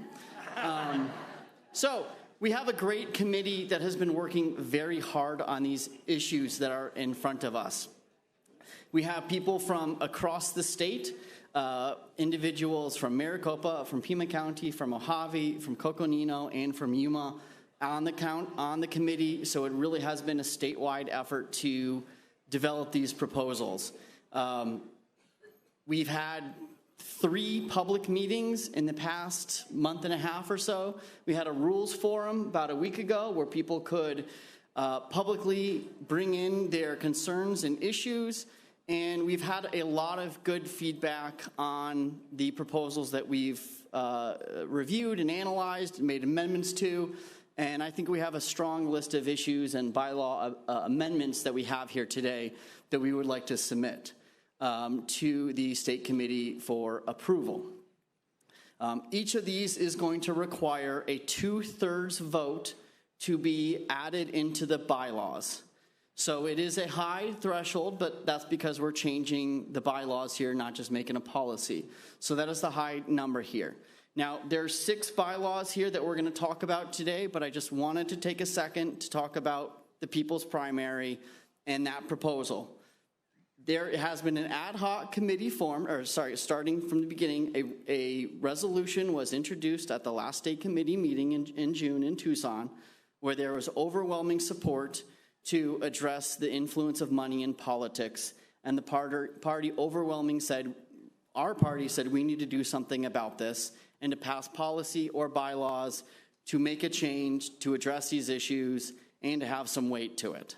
So there's been an ad hoc committee formed that has been addressing these issues and has been working very hard to find a way forward here to make something into the bylaws or to make these changes and see something that works. There's been a lot of discussion on that in the last few weeks here. And the ad hoc committee has decided that we want to continue these discussions, move this discussions forward because we all want something to come together that works for everybody, that is legally sound, financially sound, but also has some weight and some teeth into it. So we are not going to be voting on the people's primary proposal today. The idea right now is to have another meeting, and we have a new chair, so I'd like to have the new chair to have those discussions, and potentially have a special meeting just to talk about the people's primary because it is such a large issue. Now, we're not deciding that moment right now, but that was the idea, to have a special committee meeting on that before we get into January, before we're in kind of the heat of the primary season is already going. So I just want to give you all an update on that. Still a lot of progress that the committee has done and a lot more work to do. So thank you to the people on the committee, and thank you all for your work on that.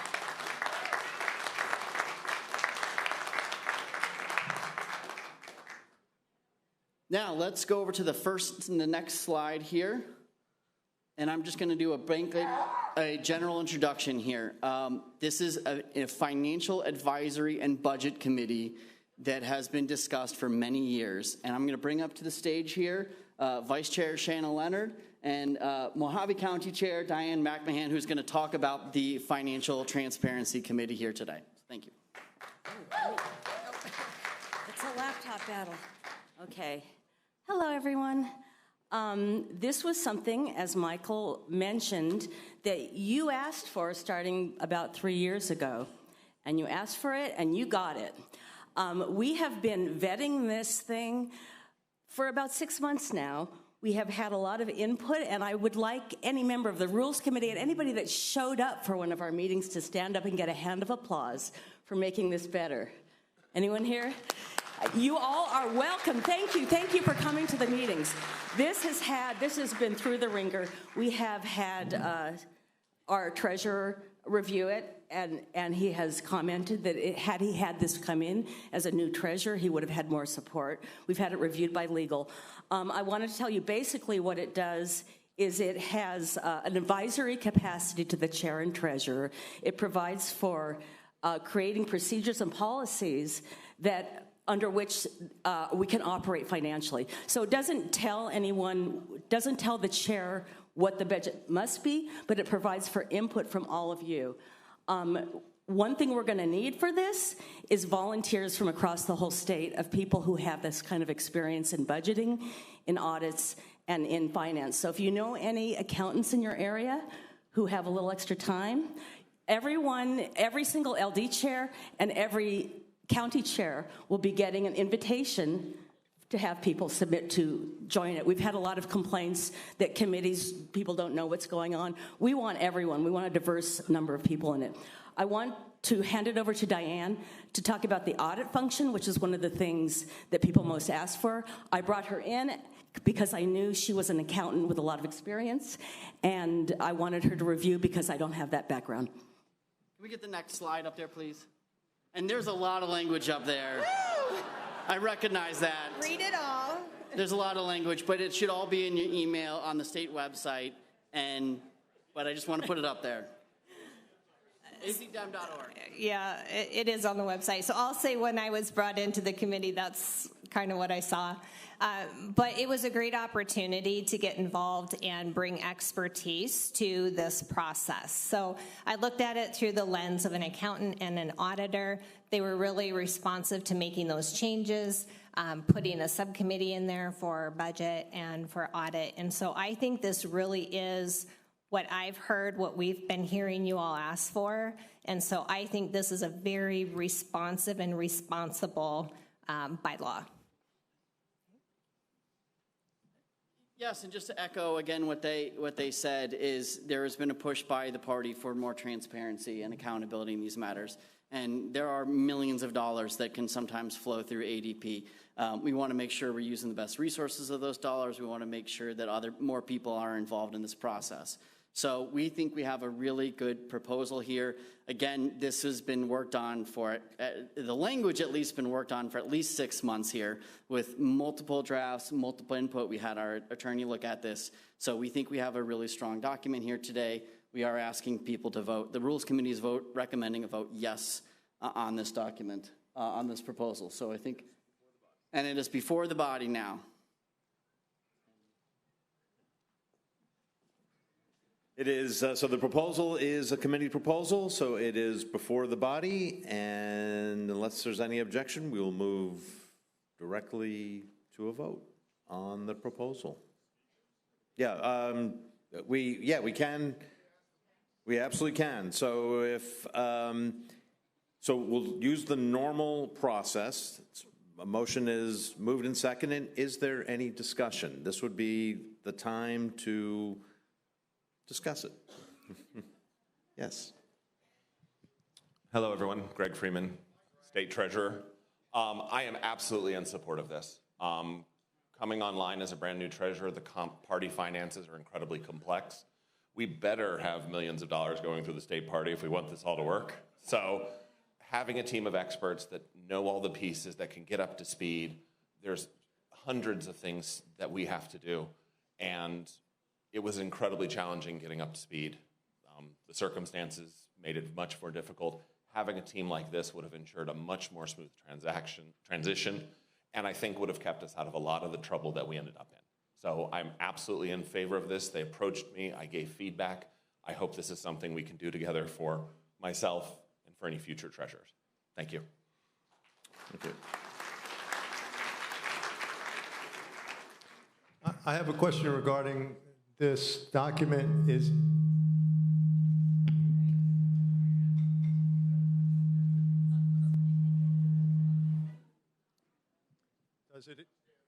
How's that?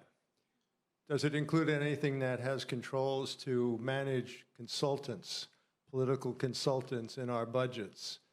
I've heard so many bad things about our political consultants nationally, and I'm sure we have a bunch in the state who try to control things. Does this document do anything to control their influence in our budgeting process?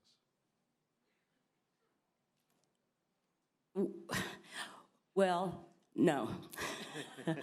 But what it does create is best practice procedures. So should there be a decision by this committee that would then be, it creates procedures and policy that would be created and then passed to the board for approval. So it's got 2 layers of vetting on that. And it would be possible to have procedures proposed that might ask for certain amounts of information. But currently in our bylaws, and I defer to our chair, it is up to the chair and executive director, correct, to approve contracts. Yes, that would still fall under the responsibilities of the chair to review and hire consultants and executive directors. So, but it could create policy for transparency around that and questions that would be asked, that kind of thing. Okay, I don't see anyone else seeking recognition. And normally in this case, I think we would do this on a voice vote, but I think because it is a really important bylaw and we do have the proxy issues and all that, we are going to go into an election buddy vote. We are going to keep a fairly tight timeline on this. I don't expect that it's going to take us 20 minutes to get a vote. So please go to the site and look for your ballot to come up, and we will get this done as quickly as possible. And again, the committee recommendation is a yes on amendment number 1. So keep an eye on for your ballot.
right, 1 minute warning. If you haven't voted yet, get that in right now. We're almost done. 1 minute, close it up, then we're closing the ballot.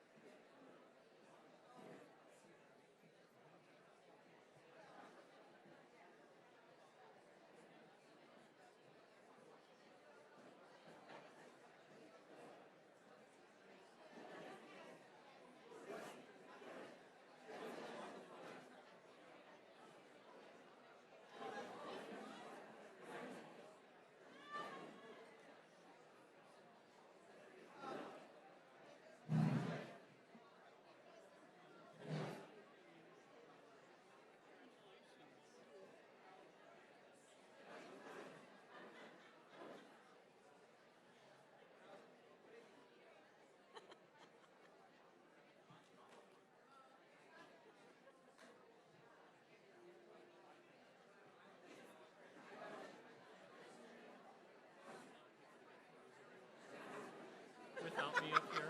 No, no, don't worry. Cool.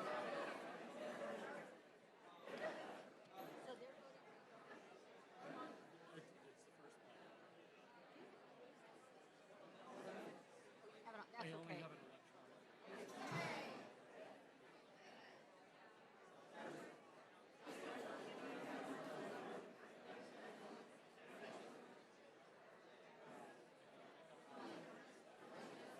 What?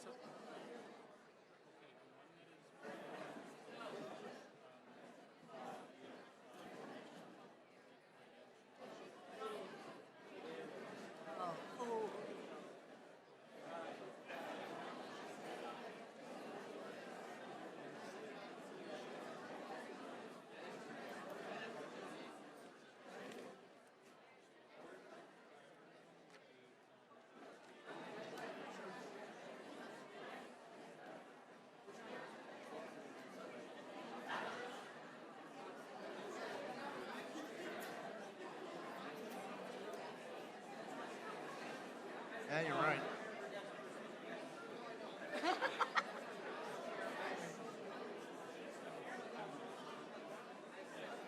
You're willing.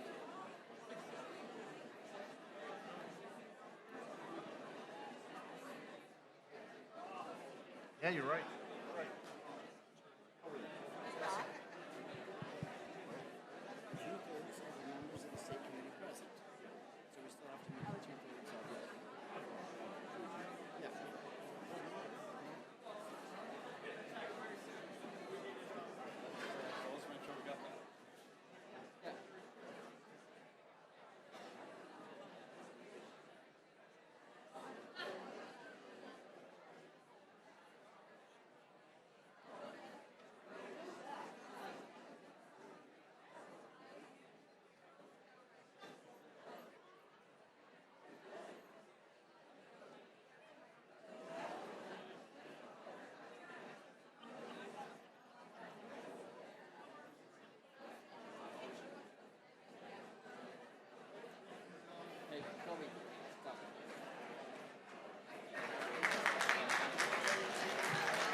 Thank you. We're going to go even faster on the other ones, but as you can see, of those voting, nearly 97% voted yes, so the proposal passes. Let's move on to Amendment 2.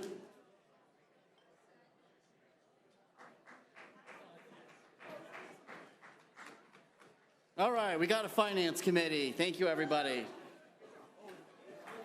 Okay, moving forward to Amendment 2, Chair Compensation. Now we have a new elected chair. We're excited for that. Now, the chair compensation has been an issue that has been discussed for many years now. I want to say that there has been a national trend towards paying Democratic chairs of state parties. So this is not Arizona being an outlier. This is Arizona being part of that national trend. We recognize as a party that this is a huge job that the chair has. This is not a job that it's 5:30 to 9 o'clock on weekdays and Saturdays from 8 to 4 o'clock. It is a more than 40-hour week position. And we want to recognize that and we want to support that. We also want to make sure that we're inclusive so that the chair is not only the one of the richest people in our party, that everybody has a chance to become this position, to run for this position, and not be forced to work their own job to make ends meet. So again, this has been discussed for several months now, and if we can get to the next slide, please. We have had a lot of conversations about this proposal here.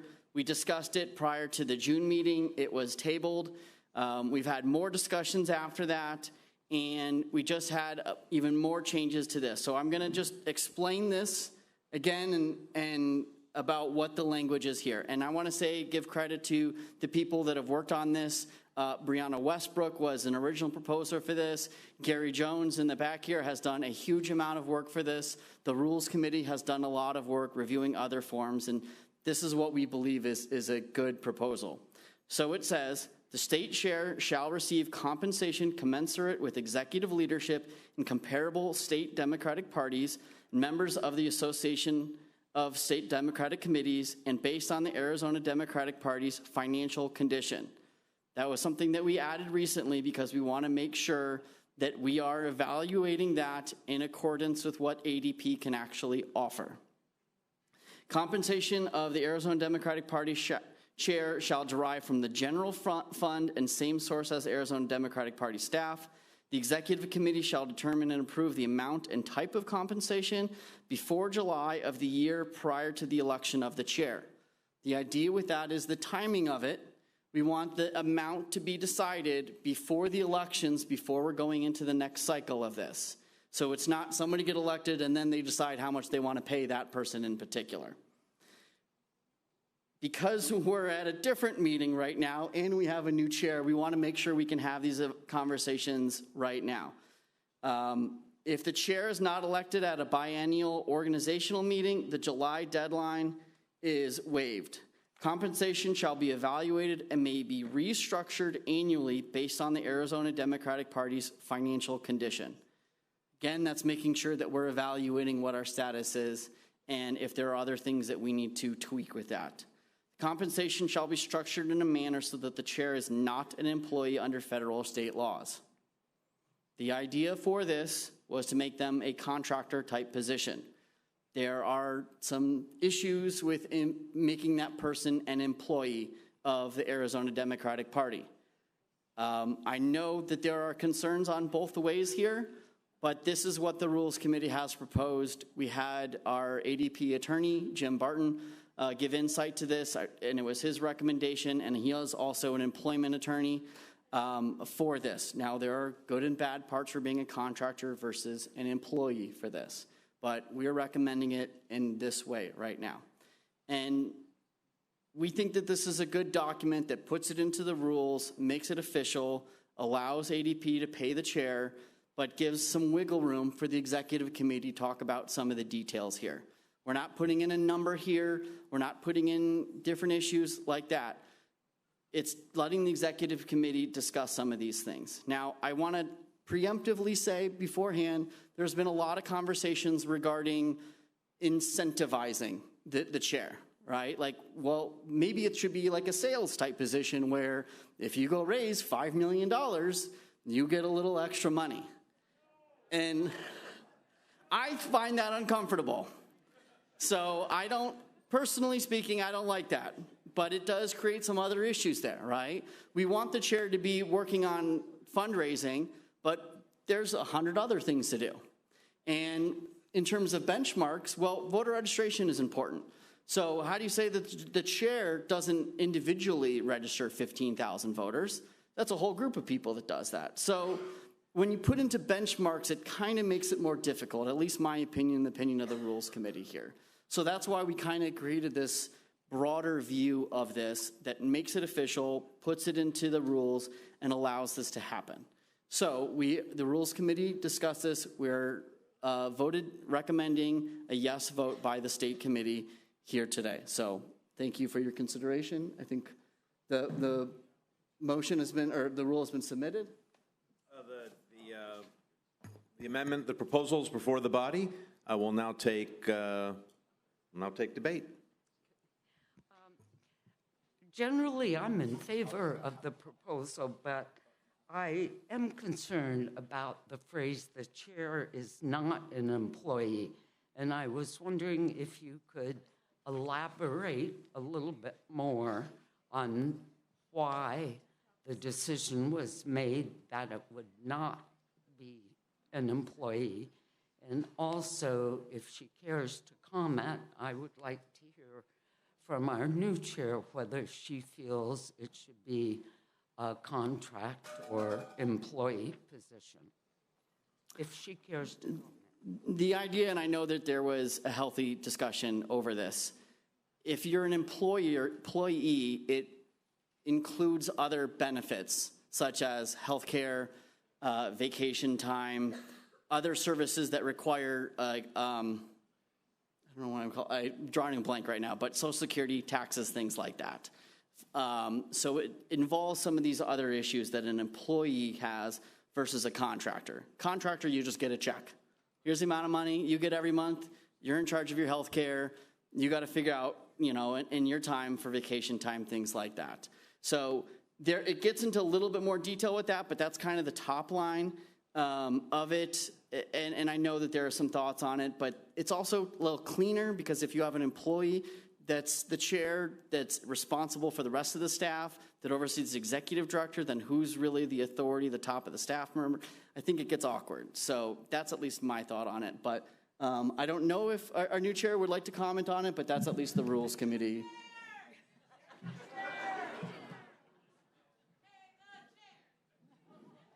Hey, Well, I appreciate that you're asking for my opinion. I haven't studied this. I would definitely rely on the Rules Committee chair and the Rules Committee making this decision. Thank you. Thank you. Do you want to read this? All right, speaker number 2. Paul Eckerstrom, LD 20, Pima County, and I'm your ADP Senior Vice Chair until just recently, but I'm on the Rules Committee. I rise in support of this. I was on the Rules Committee that voted for recommending it, but more importantly, I've been there. In 2009, I recklessly got up and ran for chair and at the last second and gave a speech, and it got me elected. I was in Pima County. I was a public defender. I had a family. There was, after 2 weeks of trying to be the chair and still be a professional making some money, there was no way I was going to be an effective chair. So we need to do this. We need to pay our chair so we have a full-time chair. We are in the big leagues now, folks. We're not in the minor leagues. We are a swing state. And if we want to win, we need a chair who's compensated and doing it full-time. And we don't want to just have a chair who is either retired and can pay for his or her own way. And we don't want wealthy people being our chairs only. We want everybody to be in the mix to be our chair. So I rise in favor of this. I hope you support it. Thank you. Thank you. All right. We're going to hold to the 2-minute timer from now on. Okay. I think we're all using the same. But we let Paul go. Ann? Ann Greenberg, LD4. I don't know if I'm screwing around with this, but I would ask that we amend this from shall to may. Because I think when we put shall in, we are requiring that this will happen. That's a shall or a must. If we put may in, and by doing so, and I wholeheartedly agree with the idea of chair compensation, as has previous Rules Committee members, but the moment you put shall in, it becomes a requirement. And that may, I know we're trying to increase the pool, but that may also decrease the pool from people who don't want it or don't want this level of compensation. There are many, many reasons somebody may not want to be compensated. If we put may in there, that still provides us the opportunity to do so. But if a particular chair does not want it, then they don't need to be paid. But this then provides the way in which we would handle that if a chair does want compensation. Thank you, Ann. Yeah, sir. So I guess that would be a motion to amend. So a secondary motion now to amend this to say the state chair may receive compensation, et cetera, et cetera. Is there a second? All right, so under our rules, which are very interesting from a parliamentary point of view, for bylaws, and this is only for bylaws amendments, for bylaws amendments, it is up to the proposer, the official proposer, to accept or decline the amendment. If they decline, then the amendment is essentially killed. If they accept, then we can move forward with debate and possibly accepting that amendment. So, Michael, as the proposer. Ann, I hear your thoughts, and I recognize what you're saying 100%. I respectfully decline that amendment because, and I'll say why. I hear what you're saying, and we did discuss this at the last meeting. So we did have a thorough discussion with about 30 people on the meeting, so this was a public meeting for it. And Ann is right that may versus shall are very strong legal terms. The reason why we defaulted to keep shall is because we also added the line that says, and based on the Arizona Democratic Party's financial condition. So it's allowing some consideration and change in here. So we're not saying that you have to pay the chair $100,000 a year. We're saying the executive committee can have a conversation with the chair and they could issue them a stipend of $50 a month. And they could say, well, we're only going to give the chair $100 a month as a stipend for things like that, that they're going to, and that's the decline of that amount. So that was our default, that it doesn't require a high level of salary, that based on the financial consideration of the party, that amount can change. So that's why I respectfully decline. Am I allowed to ask a question? Sure. If I'm reading this correctly, however, the amount of compensation will be decided before the person would be elected, wouldn't they? That's fair. So you would not, well, while I understand what you're saying, and I get, it's just, that's my concern with the I would shall think that the versus chair may. could respectfully decline that, though, and you could have another conversation. I think that if we allow some room in here. So we're putting in that they shall receive it and then they can decline it, even though we're saying they must? Well, but also, on the other hand, May says the executive committee can decide that they're not paying the chair. So May says, the executive committee says, this was a bad idea, we're going to pay the chair $0. I know it's but that's... Okay. So I yield that we will keep it shall. This was exactly why we have talked about it over and over and over again. Okay, thank you, Ann. I'd like to rise in support of the amendment as is. I did attend that last meeting. We did discuss shall versus may.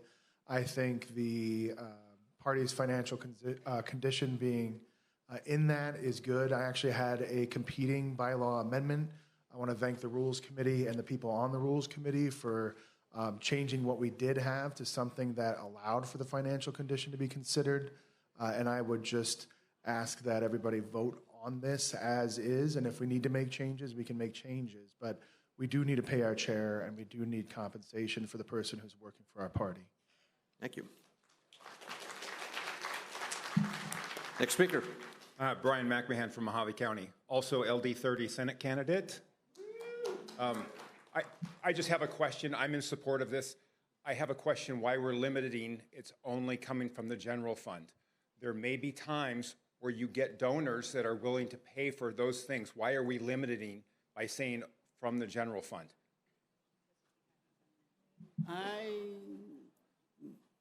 If anybody on the Rules Committee wants to consider that, Mr. Treasurer. So if we designate in a rule that there's a separate fund for chair pay, that then becomes one more account that the compliance firm and the treasurer then have to make sure that the money is in. And previously, chair pay, I believe, went through with like a promise that someone else was going to fund it. That's kind of one of the ways that they kind of snuck it through. In this instance, we want to make it very clear the money is coming out of the general funds of the party. If somebody wishes to donate to compensate, you can put it in the general fund and it'll go ahead and offset it. But we tried having a separate line item for it, and it actually made the accounting very messy and not transparent. This is going to have it be transparent. It will be in the budget. It will be in all of our filed reports.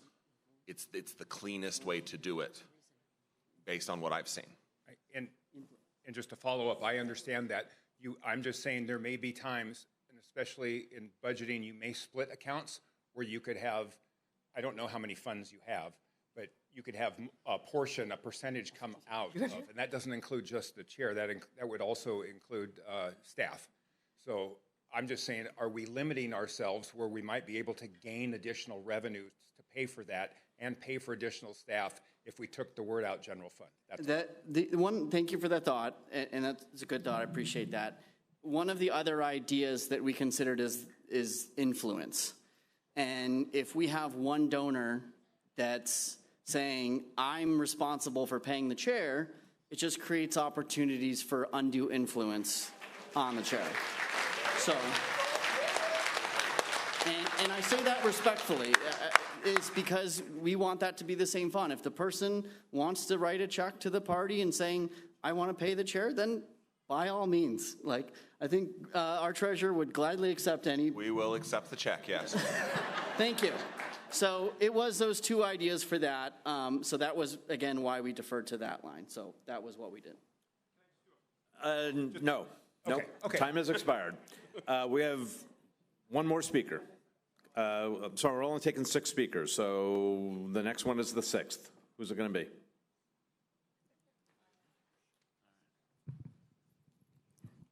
Kai Newkirk, LD8. I rise in support of this proposal. We say that the Democratic Party is a party rooted in the working class, do we not? I certainly do. If we want to be that, it must be so that a working class person could do the full-time job of being chair.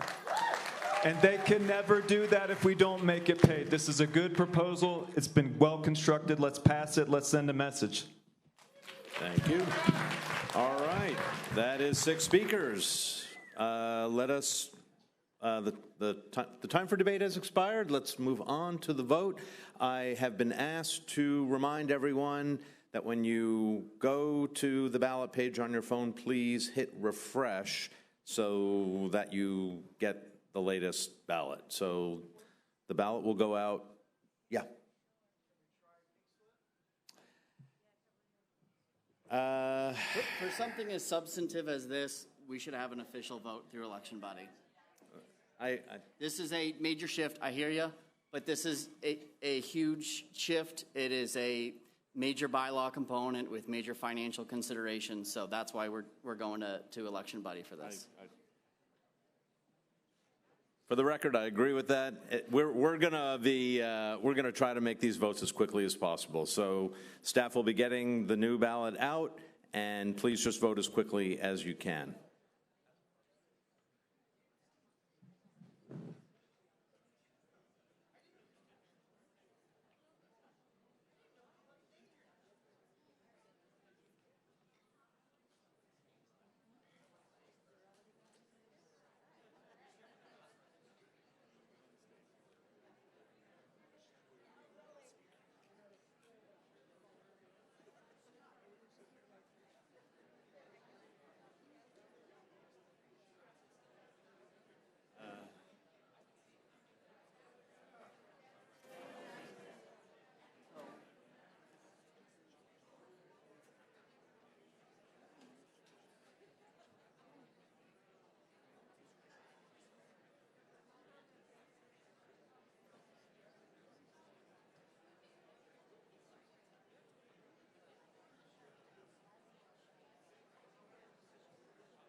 I briefly sat in your chair, sir. I apologize. It's uncomfortably warm now. 1 minute warning. Even though I did have a number.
Yeah, no, yeah.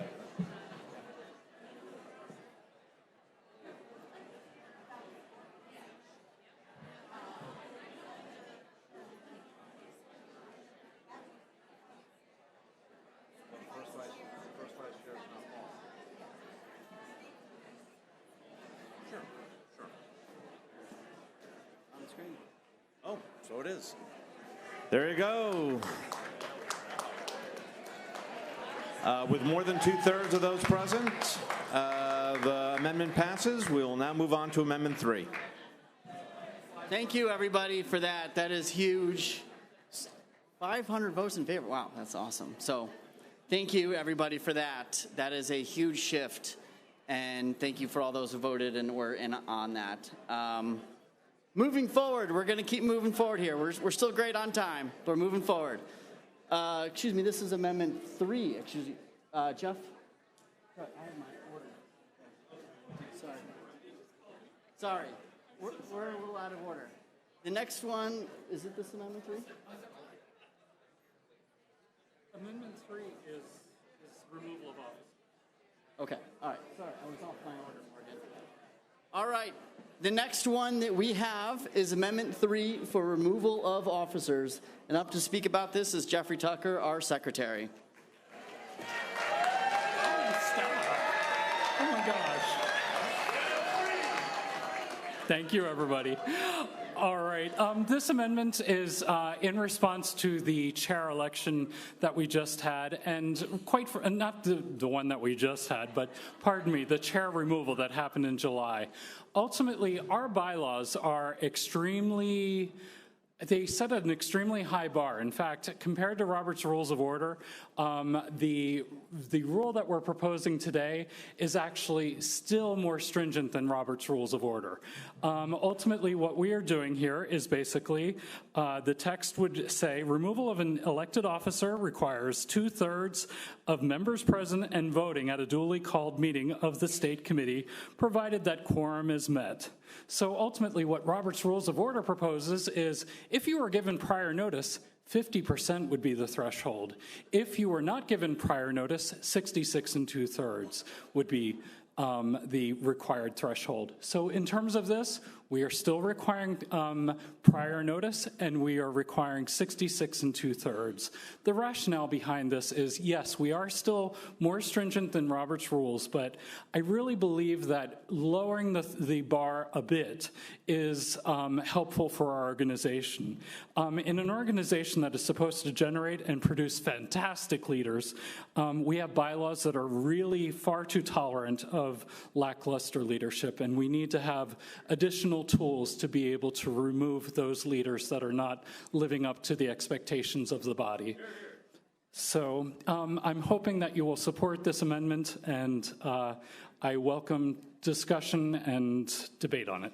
Thank you so much, everybody.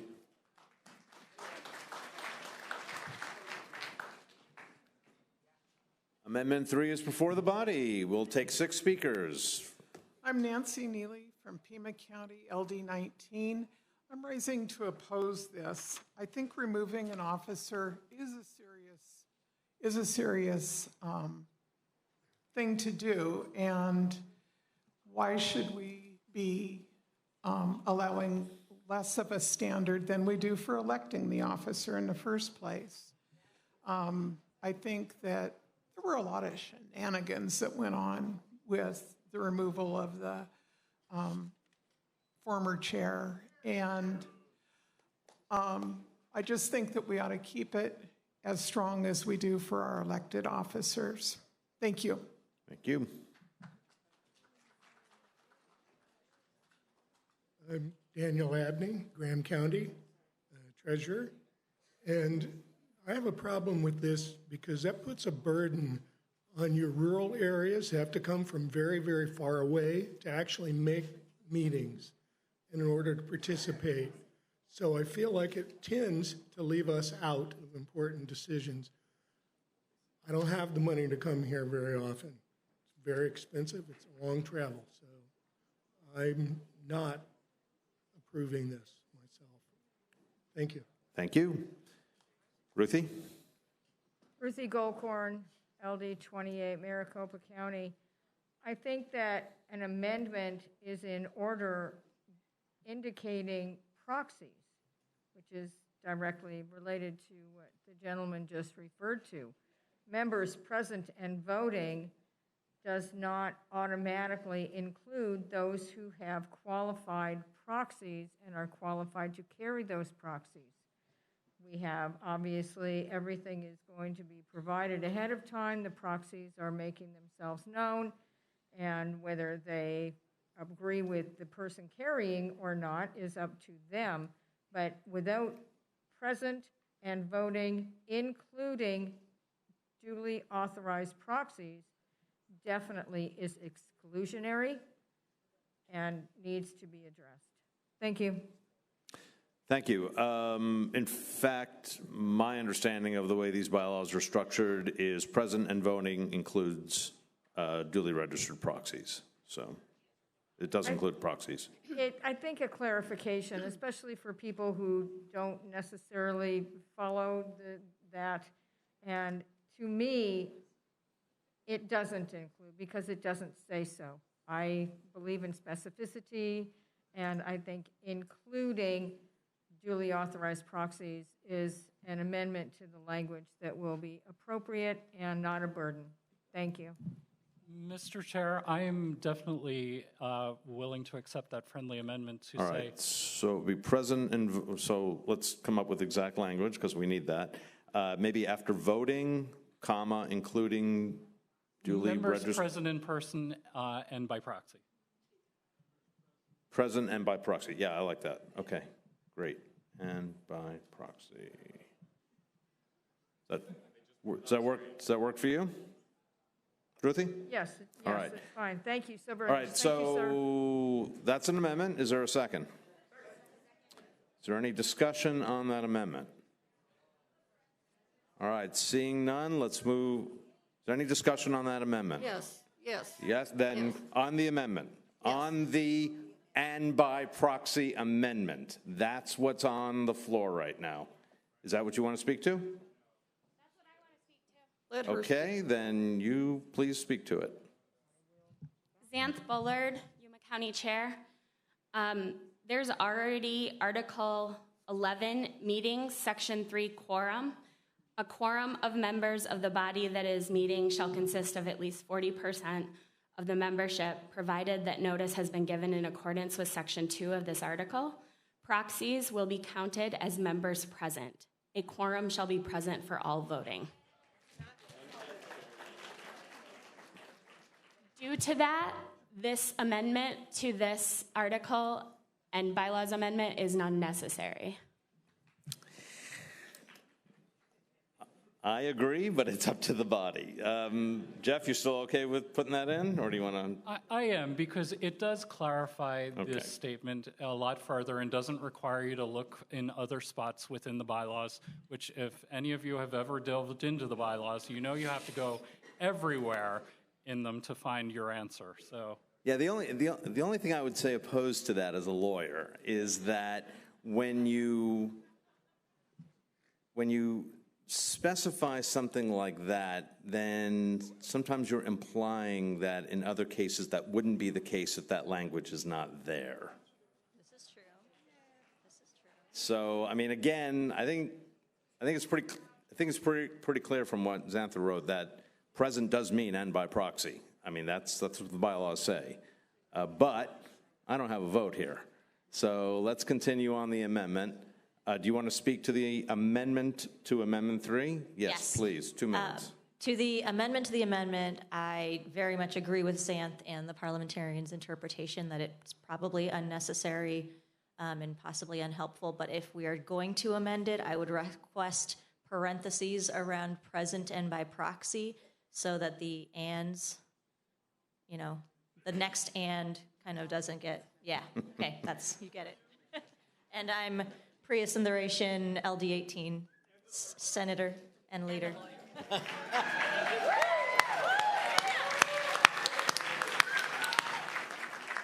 Okay, do you want to, you're still waiting to speak on the main motion, right? All right, do you want to speak on the amendment to the amendment? Yeah, yes, I do, because for the same reason, my name is Aaron Ezekiel. I'm probably the newest state committee member from LD 18. And as an attorney, I also think this is incoherent and problematic, and I would suggest language as follows, which I would offer. So you're making an amendment to the amendment to the amendment. I apologize for that. Yes. Okay, remember, you're the newest person here.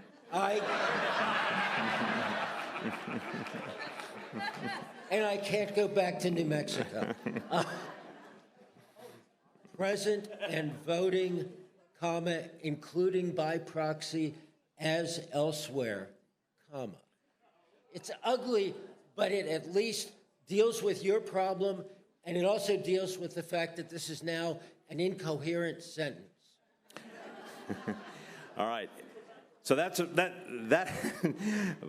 is actually a motion in the nature of a substitute to the amendment to the amendment. And I'm serious. Is there a second for that? You're seconding his substitute? Yes?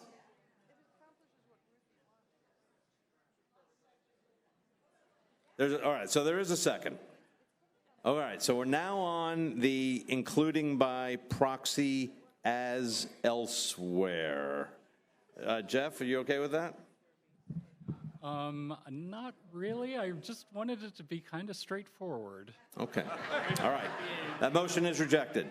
All right, so we're back on, how are you on the parentheses?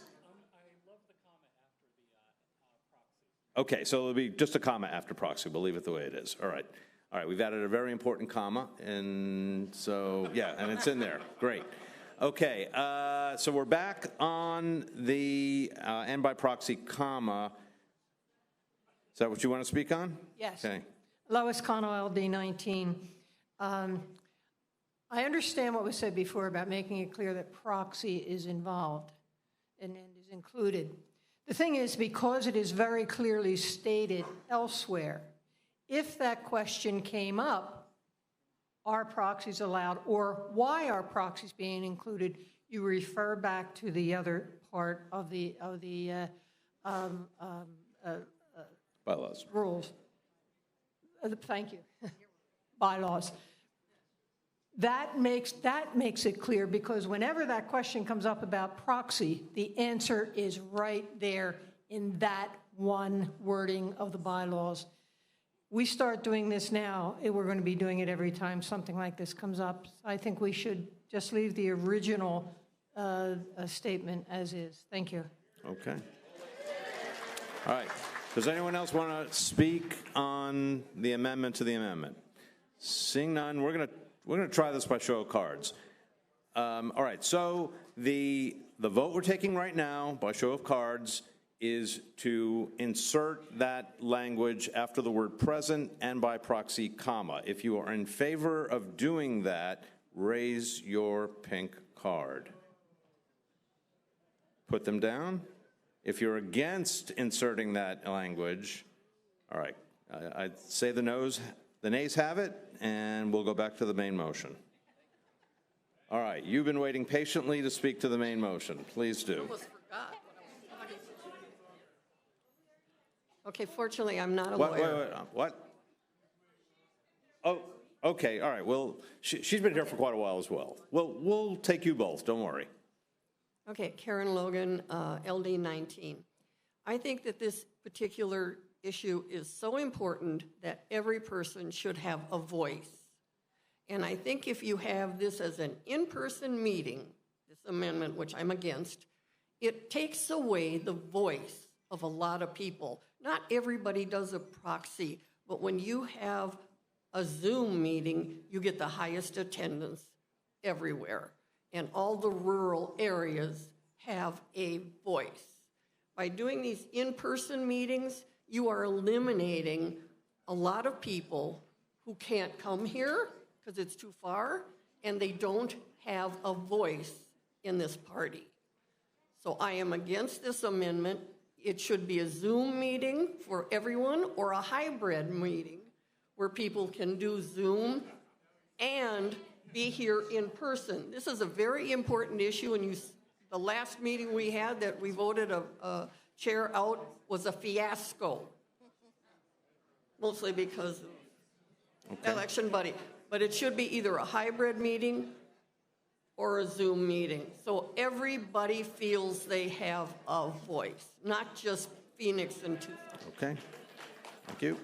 And the final speaker on the amendment. Hi, I'm Mitzi Epstein, State Senator, LD 12.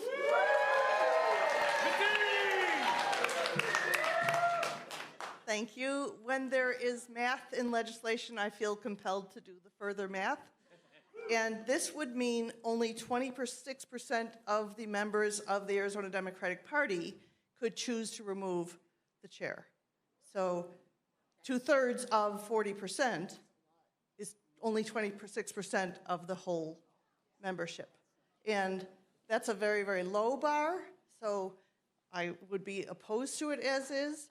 I like the idea of moving it away from 2/3 of the whole body.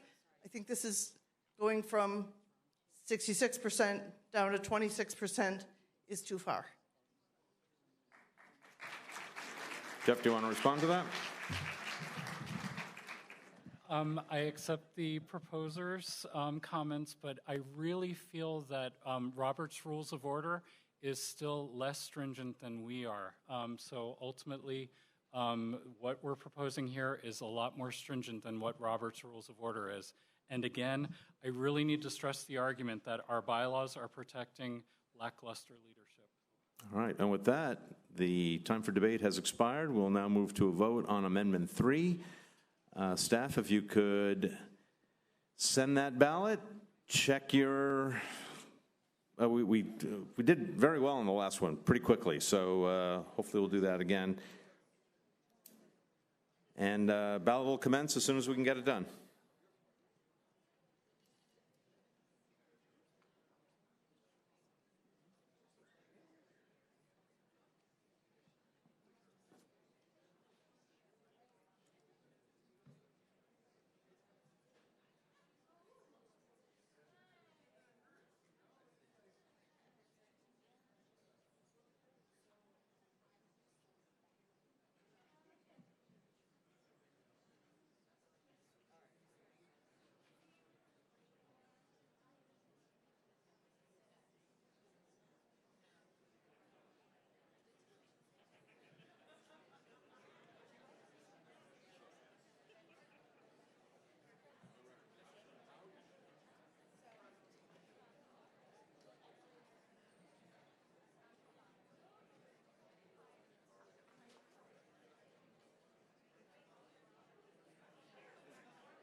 1 minute warning.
Did I give the 1 minute warning? I don't think so.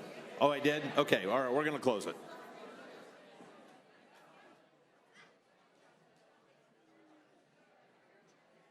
Almost there. We're moving along. We're moving along.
Hi, all. I want to be really clear about this. The amendment did not pass. While it did get 59.1% of the votes, we need 2/3 of the body of the folks present. And remember, and 2/3 of that number is 405, because we had 500 and something people here today, including proxies. So the 284 was well below the 405 that's necessary to pass any amendments today. So don't worry about the yes wins or the green or any of that. The amendment did not pass because we needed 405 votes. All right, so we're going to move on to Amendment 4.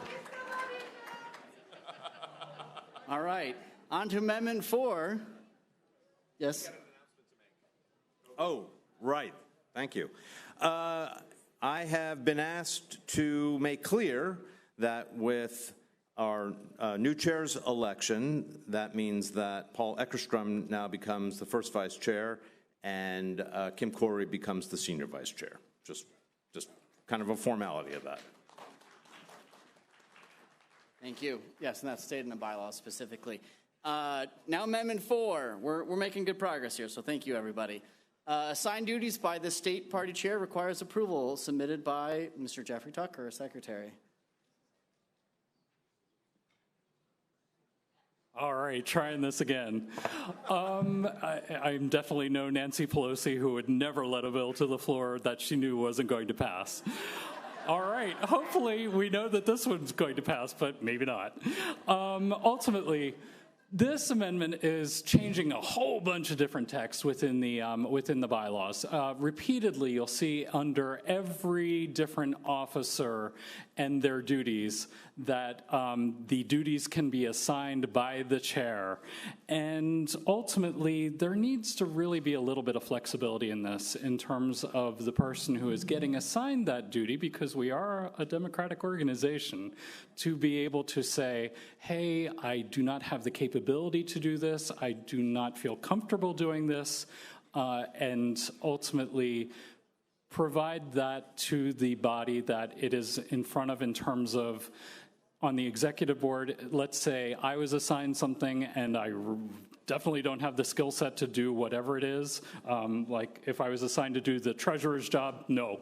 Ultimately, this would allow me to object and basically say, I really do not feel that this is a job that is meant to be assigned to me, and would ultimately be allowed to be put up to a vote to the rest of the executive board, and they would be able to vote on it to determine whether I should or should not be assigned that particular duty. So that's what we're looking to do in each of the different sections that you see here.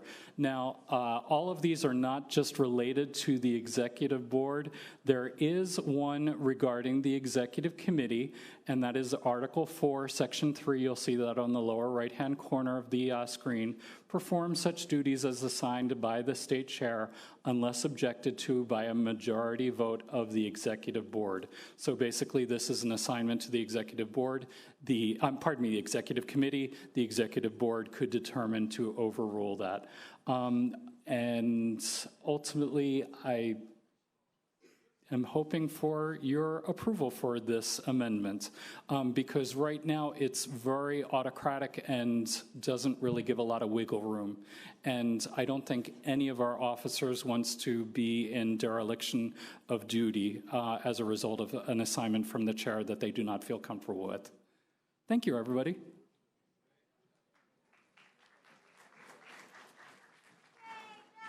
Thank you, Mr. Secretary. Would anyone like to speak on Amendment 4? I do not think we should pass this. I think this is going to create more controversy between the executive board and the chair when they already have a ton to do and they're really only meeting once a month at this point. I think that it's not really necessary when we've got the political procedure of actually removing anybody on the executive board. If you don't do a duty, then call for a removal. We don't need this. The board doesn't need to be having back and forth with the chair over duties that they don't like. If you don't like the duty, then just don't do it. We've had that plenty of times before. I don't think that this is necessary, and I think it adds an extra layer of bureaucracy at the executive board.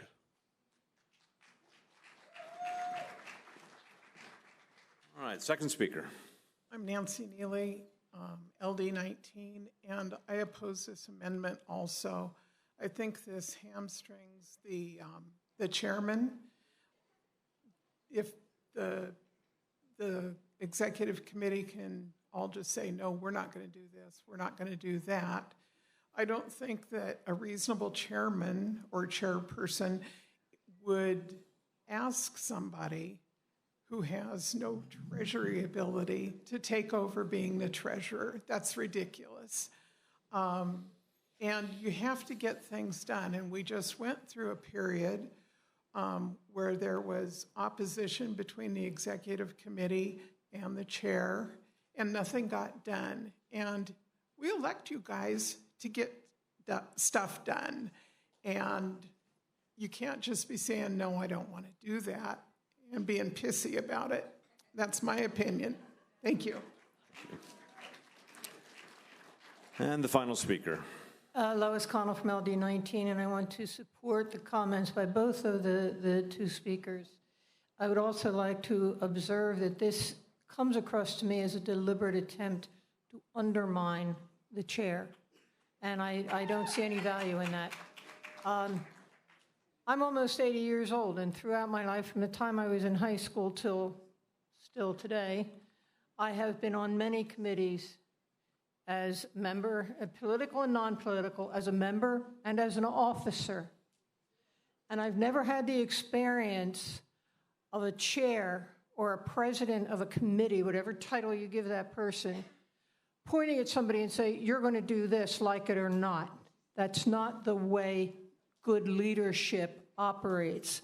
To assume that of the leader of this club, I think, is counterproductive, and I would vote no. Okay, thank you. All right, are there any pro speakers? Because we've already had three. Con. Okay, go ahead, right ahead. Brian McMahon, Mojave County. I'm in favor of this, and why I appreciate the previous speakers. This did happen, and this is a reaction to what happened, is the chair did direct somebody purposely to do their job. And I think that's wrong. I think we have a chair, which is the administrative end, and the executive board, which is basically the checks and balance. And this is creating the checks and balance. It's not that the chair that gets to tell the executive board everything to do. They're separate for a reason. And so this is fixing the problem we just had. All right, pro? Hi, I'm Mitzi Epstein, State Senator, LD 12. I agree that, and I am in support of this. The wording is a little off, but because there's so many prepositions in a row, but nonetheless.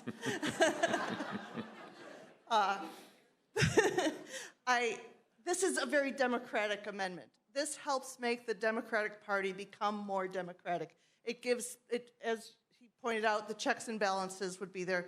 It states specifically the checks and balance, and it causes the chair to work with the exec board, which is what we all want. That's why we elect such a big exec board. We want them to be included, and this gives them a way to be included. I think it's really important and makes the party of Democrats more democratic. Thank you. All right, we have I've room on my dance card for one more pro speaker. Ben Armentrout, LD 20. As a previous speaker mentioned, this did happen because sometimes there's tasks that are politically challenging, like building a budget. Everyone wants to hand the football to someone else. It would have to be an incredibly unreasonable defiance by an executive board member or an officer for the majority of the executive board to not say, like, no, you have to do this. I expect this probably won't even ever happen. But as we've seen before, unreasonableness can happen in our state party.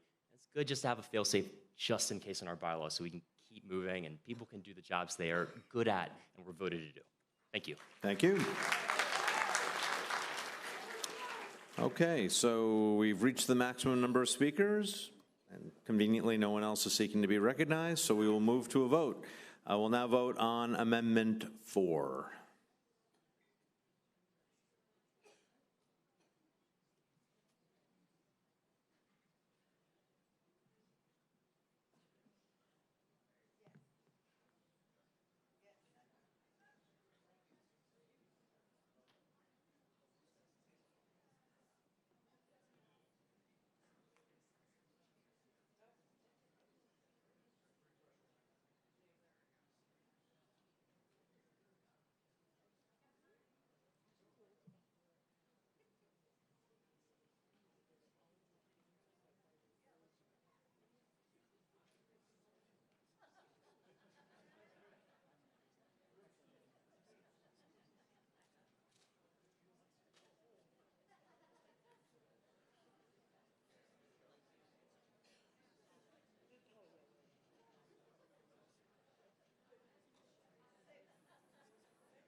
1 minute warning.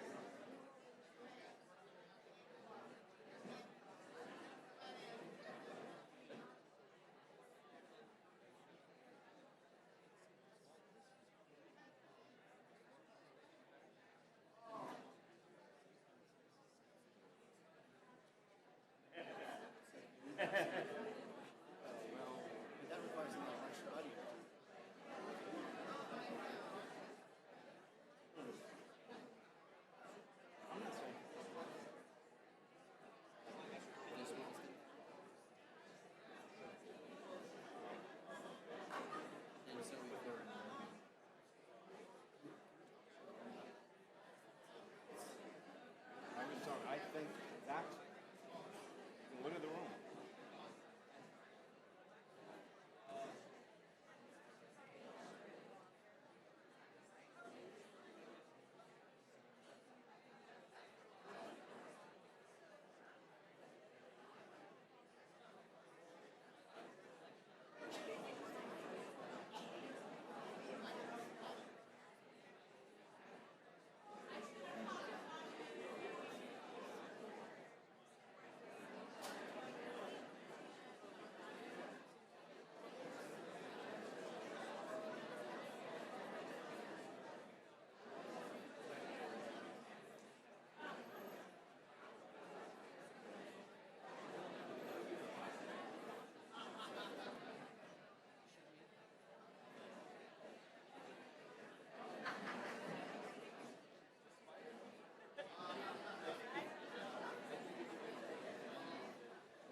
I wanted to.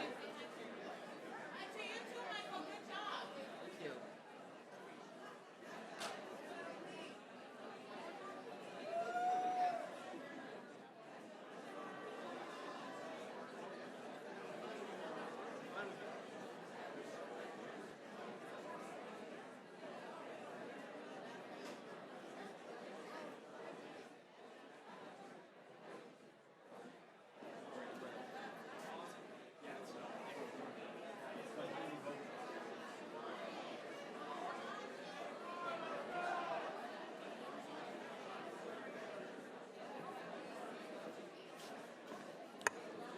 All right, votes will be up on this one momentarily. I've been asked by the building, please do not exit through this exit door here. Use the exits at the main entrance if you want to leave the building. Up there, all right, it's up. We needed 405 votes to pass. It did not, and so the amendment fails. Let's move on to Amendment 5. We have 2 more to go and then resolutions, and I think we're just about done. Michael?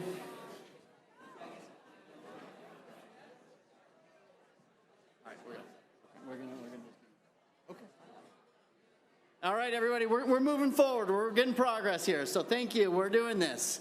The next one is the Fifth Amendment, the Amendment 5, allowing non-state committee members in committees. This has been an idea that's been discussed for a while. This has been discussed by the Rules Committee for several months.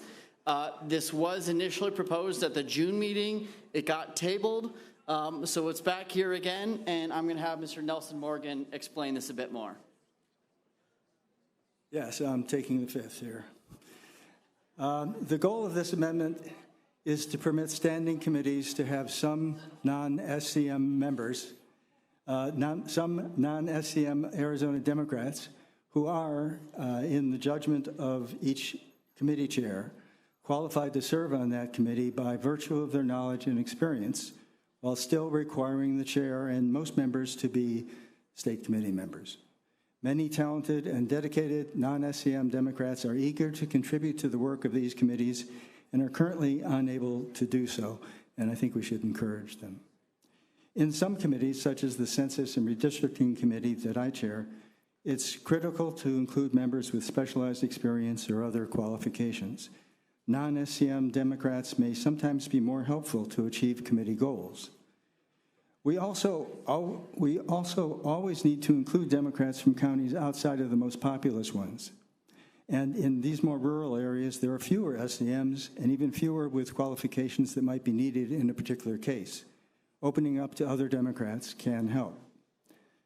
The expansion is at the discretion of each committee chair and is therefore not mandatory, but it will provide greater flexibility for committee chairs in fulfilling their mission and encourage greater participation by energetic and skilled volunteers whose forte may not be in the usual work expected of SCMs or even of PCs. And while not all PCs are effective, when PCs are doing a great job, what we want from them can be a very different thing from what we were hoping for from statewide committee members. And many non-SCM and non-PC volunteers are amazing, and they need to be encouraged.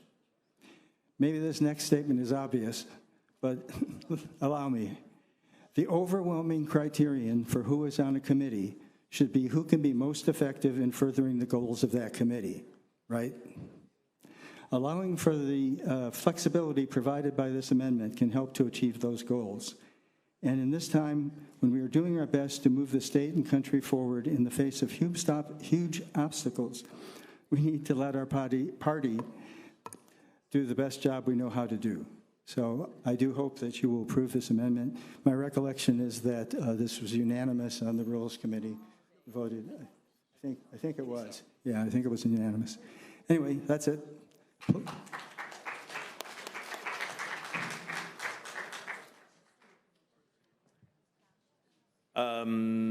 Before I start, I've been chastised a little bit about not alternating between pro and con, and so we're going to do that this time. What side are you speaking on? I have a point of order. All right, let's hear it. Linda Somo, LD3. Earlier today, we had 500 people present, and the quorum was determined to be 407. As I look around the room, I no longer think we have 500 people present. Either the quorum needs to be changed, or we need to say there is no longer a quorum at all possible, and that all further business must be done at another time. Well, there's absolutely a quorum present, and I'm very confident of that. But I think your point is well taken, that the number is lower than it was before. What do you want to do? We did discuss that. Yeah, that idea did come up. The way to do that is by pushing out another vote through election buddy to make sure we still have quorum here. So if the state committee is okay with that, it does change the numbers here of passage for these amendments here, because 2/3 is a high threshold here. So as long as the state committee is okay with it, we're going to do another quorum vote to make sure everybody's here. Or excuse me, what our exact number is.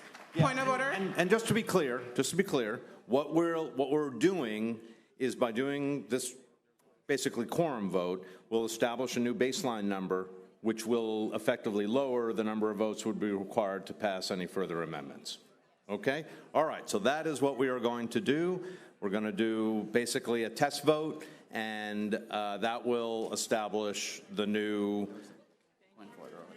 Yes.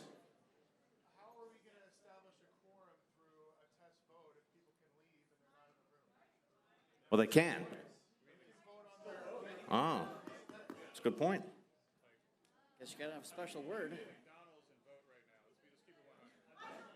Yeah, let's. Yeah, no. All right. So the point of something was point of order, I guess, was that that if you have left, then you could still participate in this new quorum vote. So what we'll do is we're going to do something. I think we can require a word that only those in the room would know. So let me just make sure. Can we? I can text Why? that to someone else. Like, that doesn't solve, that's not a solution. Well, it's more effective than doing nothing. Or we keep moving forward. This was an issue before someone brought it up. Come to the mic. We've already done a couple of votes where people have either gone to get something to eat or are sitting in their car because they're freezing. The fact of the matter is if we do it now, we've already had, 2 votes already where whatever issue is being discussed, we've seen to be moved pretty forward with it. So, because the thing is, we're still voting electronically, whether I'm standing outside where it's warm or I'm standing here during the vote. But I think the point is some people have actually left. Well, again, the issue is that because of the bylaws, the rule is that you must have 2/3 of those voting and present to pass an amendment. But if we determine that the number is lower, then that actually more accurately, because people have left, then the threshold for passing the amendment will be lowered, which is just more realistic of what the body wants. Well, you can disagree with that, but it's true. All right, let's see if we can. I mean, a request for a quorum call has been made. Let's see if we can determine. Let's see if we can do it in a way that only people in the room would be able to participate. Can we have a secret word? The secret word is the only thing that I can. That would be. Yeah, exactly.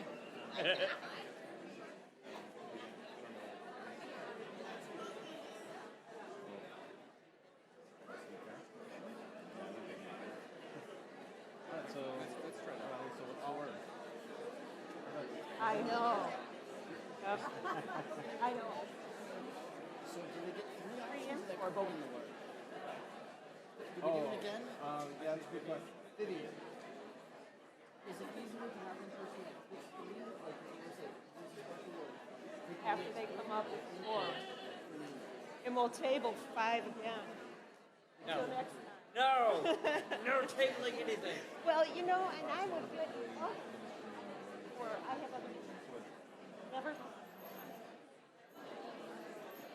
Just pick 3 counties. That's a great idea. Yeah. Okay, but what's the correct? Okay, so Yuma, Grant. Right. Yes, son.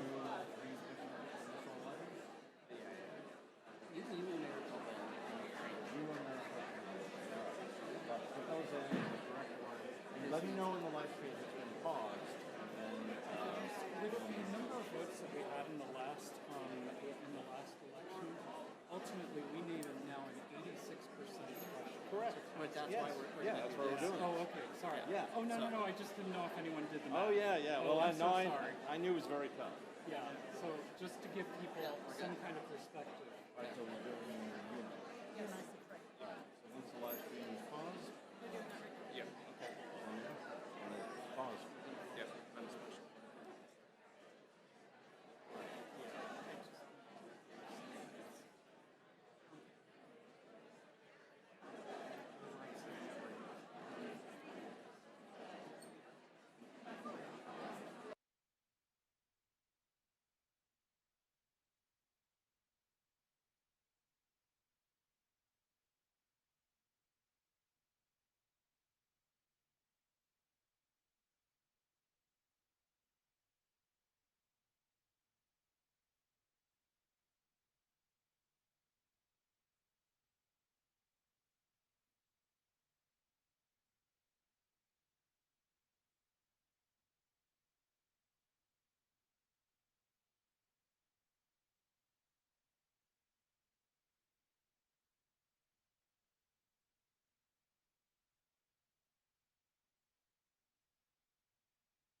So 477 is the new baseline, and that means, get my handy dandy calculator,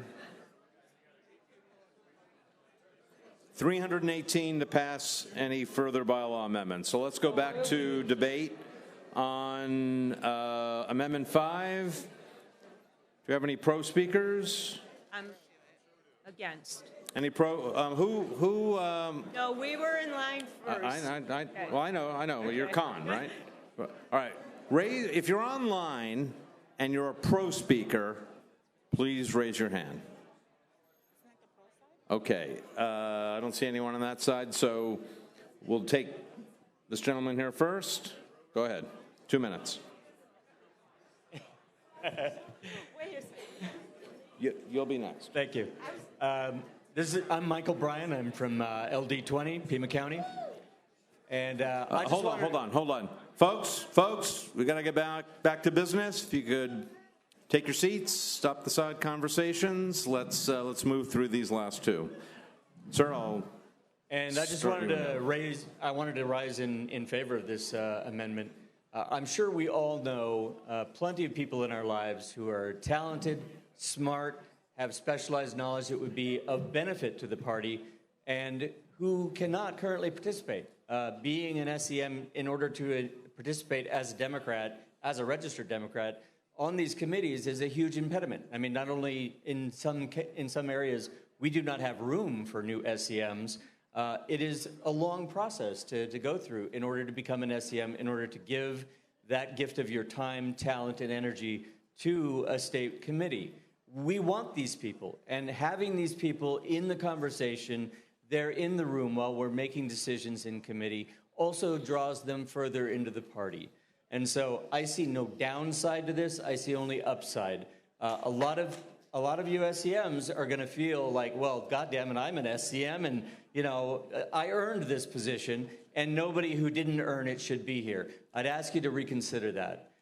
Think of all the people in your lives who have talent and energy to bring to bear, and think about them, and please vote yes.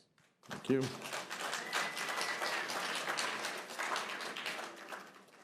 Vivian Decker, LD3. This is my second time coming up. We met in Tucson when we tabled it to the next meeting. Michael, I appreciate your comments. I actually was in line before Michael, and Michael, I told him how I was going to vote, and I am a state committee member, and I don't think I have the damn right to say what I'm going to say. State committee members give up their information. Your information, your name, your addresses are out there. Part of giving that up is my vote. I understand bringing diversity and information to the committee meetings, and I think we should encourage that. But when it comes down to a vote, it should be votes with state committee members. I think there should be an amendment to this, that it should be state committee members, or at least make it PCs and state committee members. We all give our time to do what we want to do and be able to vote. And that's where I stand on that. Thank you. Okay, next pro speaker, and then we'll go to this side. Hi, Holly Plug, LD1. I'm speaking in support of this motion. I'm a member of the Census and Redistricting Committee, and this committee has many members on it who are not state committee members, although they cannot vote at this point.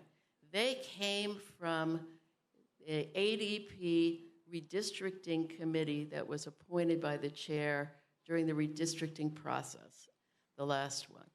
And they were not allowed to be on this committee, even though they had worked for ADP on redistricting, because they were not state committee members. So we had to sort of finagle it, and then they could give their expertise, but they can't cast a vote, which seems silly to me, since they spent 2 years under ADP working on redistricting. So they had all this expertise, they had capacity, there were not that many SCMs who were interested in being part of the committee. So I don't understand why we would restrict the ability of people who are experts in a particular area from being allowed to serve. Now, that's the option of the chair. It's not a requirement. And the majority of people need to still be SCMs on any committee. So I support this, and I hope you'll vote yes.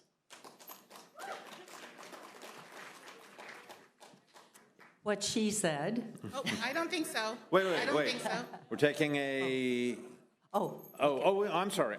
Pro. We're still. Oh, that was pro. Pro. You're con, right? Yes. Okay, you're up. Thank you, Dr. Victoria Iamba, First Vice Chair for LD5. I'm in opposition of how this language is stated and would like to make a motion to maybe amend some of that language. I think the remaining members being Democrats registered to vote in the state of Arizona, I would like to amend it that at least should be an elected or appointed PC Democrat to be able to serve on the state committee. Okay, can you restate that? At least a majority. Where? So where it says at least a majority of committee members, you're On starting each there? standing committee should be a state committee persons, with the remaining members being an elected or appointed precinct committee person, Democratic precinct committee person registered to vote. Okay, is there a second? Okay. You get to say yes or no. Okay, apparently I get to say yes or no. I'm afraid I understand what you're saying, I think, but I am going to say no, and for this reason. PC is a different thing. When you look at these committees, there are a range of things that people are trying to accomplish for the committee.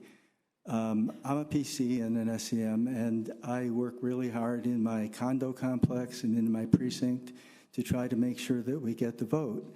And that's kind of the thing that we want PCs to work on. It's not this.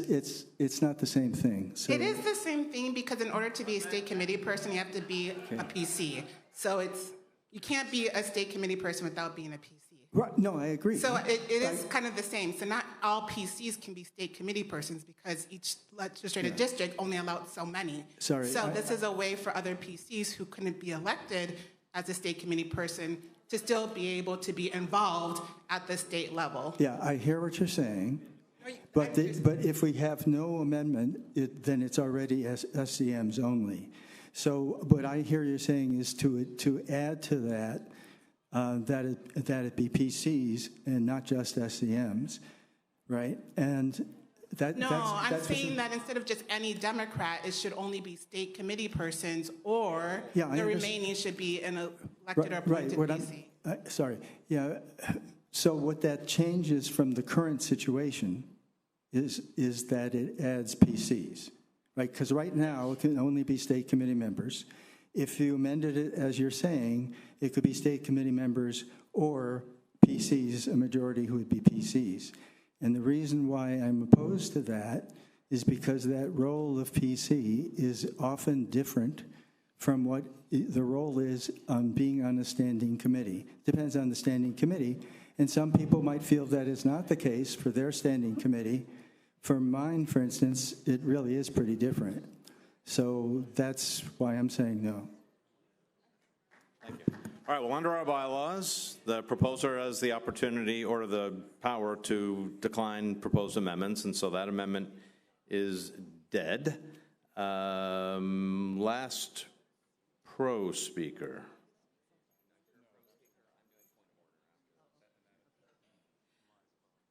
Hello, everyone. I'm not a great speaker, so I'm going to read. We have passionate, accomplished rural Democratic volunteers who have substantial expertise and can contribute substantially to a standing committee, but are not able to carry out tasks due to, as required as state committee members, due to employment or physical barriers or distance. Broadening the pool of Democrats to fill positions can bring a wider expertise and perspectives to teams. We agree that the majority of members on these committees must be state committee members, but have found that occasional outside experts with deeper knowledge of the business of the committees are invaluable to moving the missions forward. We recommend that the ability to include Democrats who are not state committee members but may have especially pertinent expertise be allowed membership on ADP standing committees. I am on the Census and Redistricting Standing Committee, and we have found experts who came in and spoke to us to be very, very valuable in helping us to understand the process. Thank you. All right. And the last con speaker. Good afternoon, Patrick Brown, LD11.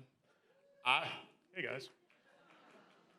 I have to oppose this amendment because here's what it breaks down to, is that we can all agree that there are structural barriers to becoming a state committee member based on number, when you move in your district, a whole lot of things. However, it is least restrictive to become a PC.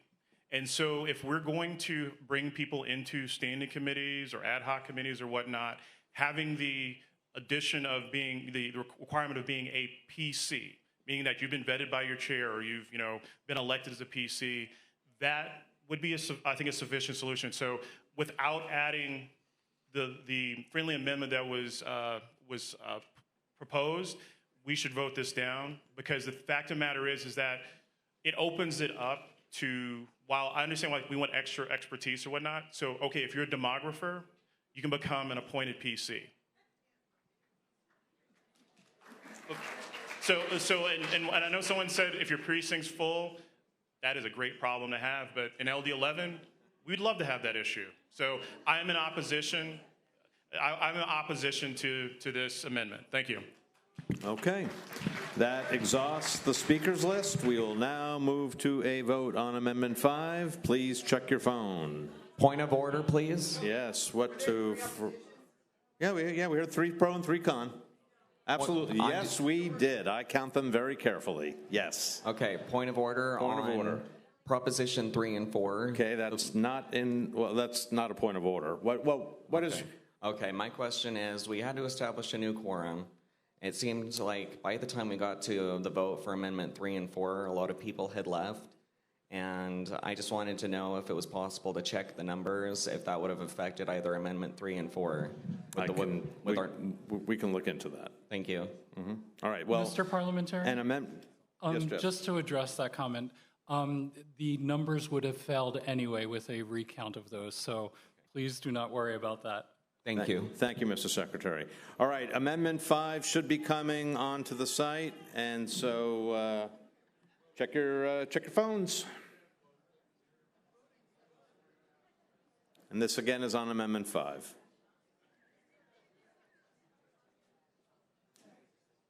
And again, the threshold will be 318 votes to pass.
2-minute warning on this vote, please.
No.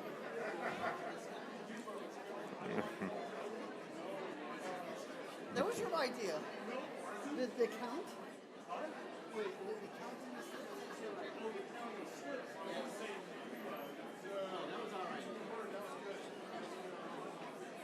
And pausing the live stream. And pausing.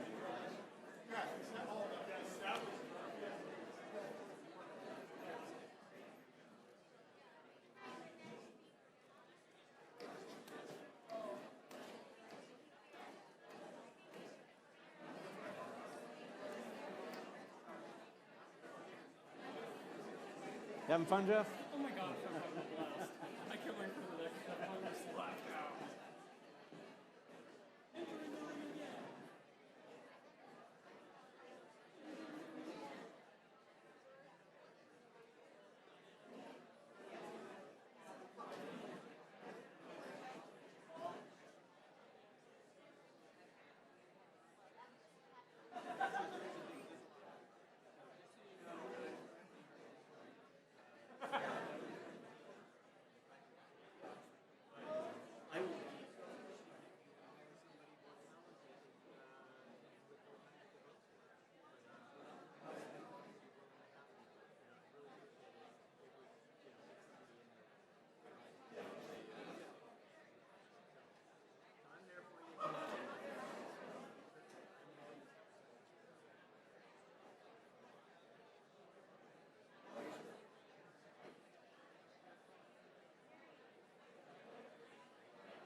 All right, the vote is in on Amendment 5.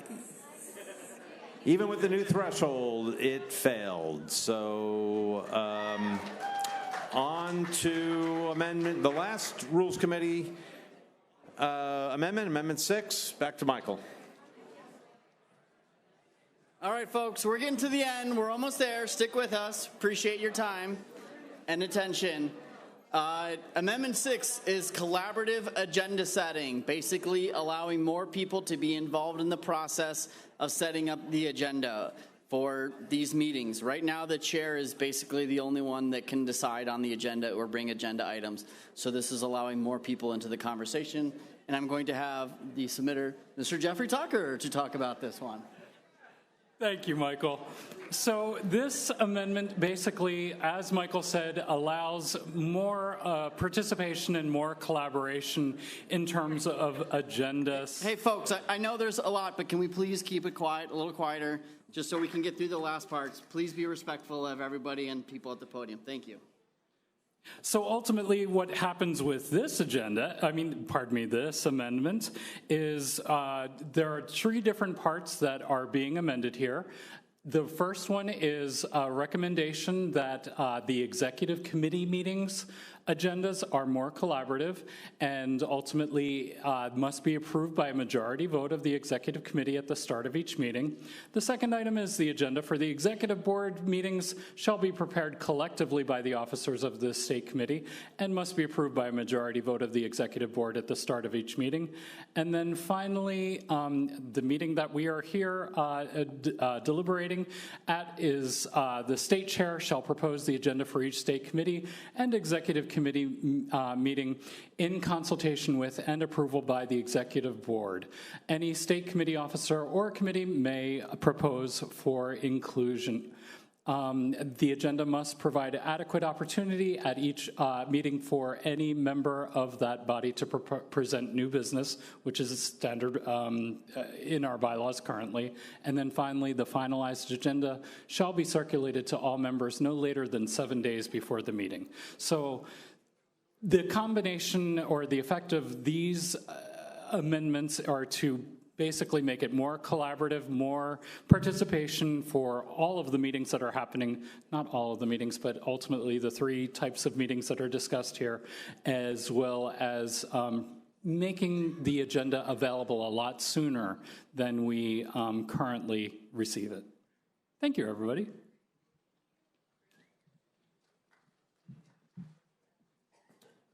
Thank you, Mr. Secretary. All right, on Amendment 6, are there any speakers? So again, Steve Jackson, LD8, this is a lot of stuff for an executive board to have to collaborate with the chair. I don't think we should be running an election as a chair and have to deal with a collaborative agenda for every executive board meeting. We've already given emergency approval to call the meetings. I think the chair can handle this themselves. And I think if they're not going to, then the executive board should be able to make some changes on their own. I think it just goes way too far.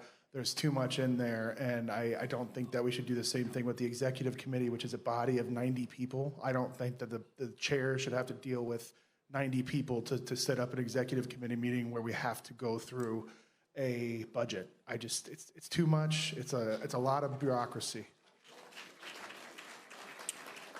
Pro or con? Pro. Go ahead. My name is Jim Hanley, and I am in LD 18. And I wanted to speak in favor of this. And Mr. Tucker, I think, I was recalling when he was running for this office, he talked about his desire to make things more open and transparent in this party. I've been a secretary of a lot of organizations, and I know that in some organizations, you actually, when you open the meeting, you review the agenda, and then you allow people to submit additional items for the agenda for that meeting.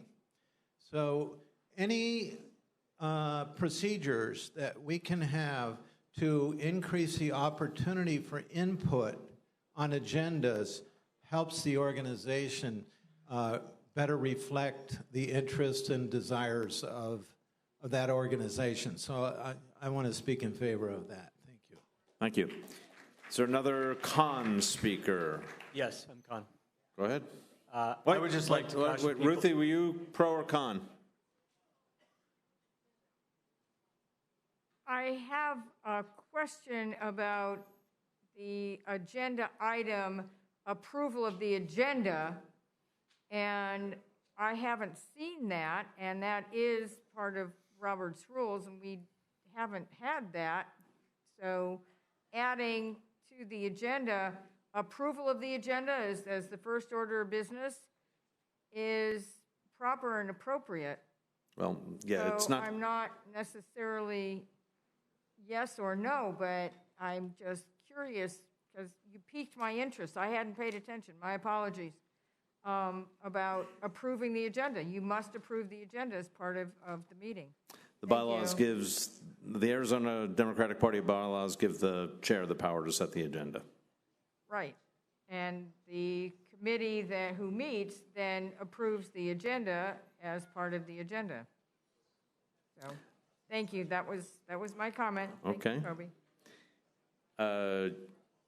Con? Yes, con. Go ahead. My name is Michael Bryan, again, LD 20, Pima County. I'm rising in opposition for one reason, mainly only, and that is elect good leaders. You don't need to rule ourselves to death and bind ourselves to obscure procedures if you just elect good leaders. So elect good chairs who work in a collaborative fashion, who are open to input, who are not dictatorial, and this rule is not at all necessary. Pro? Any pro speakers? Pro? Are you pro? I was pro. All right. We have one more. Go ahead. I'm next? Yep. Okay. Hi, my name is Deborah Matiabas, and I'm the chair of LD 13.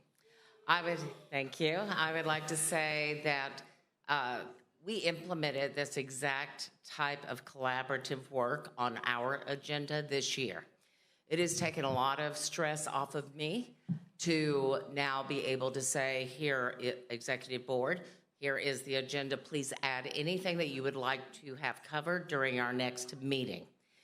I don't know, but I have been around a while and involved in my LD, and the agenda items have now gone into literally pages. It also allows us to then write some detail about each agenda item, and allows our meetings to go faster because now those individuals have read pro and con as to what we are going to be talking about or some of the details that allows our votes to go faster and our meetings go faster. So in response to this gentleman here, he said to vote in good leaders and you should be fine. We have voted in good leaders, and all of the individuals on the executive board are very valuable. They are from all over the state. We had issues in our LD, small compared to many in square footage and miles, but I still needed help, and I needed their input, and I value it. So I would absolutely suggest that at this capacity for the entire state, that they be given the opportunity to add what their concerns are or be able to update the board freely on an open agenda item. And then, of course, the chair could have the last say on what is going to be able to be covered for that particular meeting. It could be too expansive, but to give the chair that last say, to say what is going to go on, would be ideal. Thank you. Thank you. Oh, perfect. Right on 2 minutes. All right, last con speaker, and then we'll have our last pro speaker. All right, Patrick Brown, LD11. Of course, I'm opposing this for a couple of reasons here. First one is we have an executive committee that we elect, and I guess to kind of, agree with what was said is that, you elect good leaders, but on top of that, you hold them accountable, you reach out to them. Now, I would be totally fine with it being a procedure or even a policy of the board that, this is a practice, but a practice or a policy should not be an amendment, because again, it just adds a layer of bureaucracy that could handcuff not only our current chair, but future chairs with setting an agenda that's clearly part of their role. So I'm opposed to this. Okay. Hi, Shannon Leonard, LD20. I want to talk to a couple items other speakers have said. They said if you elect good leaders, then you can get whatever agenda, that is responsive. Having served 3 terms, I feel it's pretty uniform among the chairs I've served under that, and don't shoot me, but that I've had chairs, every chair, unresponsive to things that the executive board wanted to bring. So I think that it's good to have the ability for the executive board to add items. As far as executive committee, voting to approve the agenda, that's a pretty straightforward thing. That's not complex. And finally, in response to the last person saying that you can bring your information to the executive committee to be presented, that is not permitted by our current bylaws. We could not make this as policy because it would be in violation of bylaws. Thank you. Thank you. All right, well, that exhausts our speakers list, so we will move to a vote on Amendment 6. And please vote as soon as you get it. Thanks. And that will, by the way, conclude the rules report.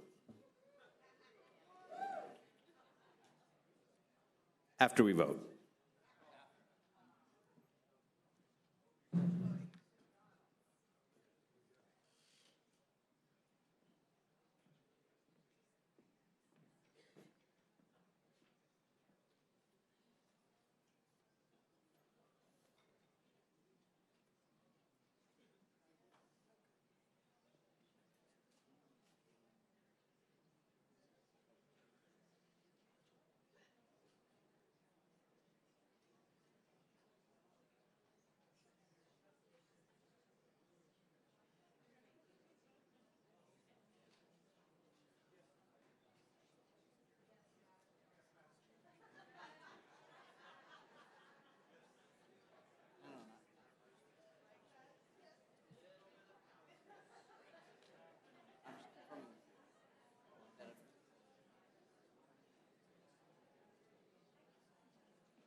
Hi, all. I have an update on the quorum vote that we took a little while ago. There were some people who were physically in and around the area, but they missed the quorum vote, so we have not counted them for previous votes, but they've been at the help table since then. And prior to opening this vote, we added another 22 votes back in. That does include proxies, so it wasn't 22 people at the help table, but it was the people that we added plus their proxies. So instead of 477 with a threshold of 318, we are now at 499 with a threshold of 333. So just want to... All right, we're going to close the vote in 1 minute. So any last votes, turn it in right now. We're almost done, but we're going to close it in a minute here.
Okay, the results are on the screen, and as you can see, Amendment 6 did not pass.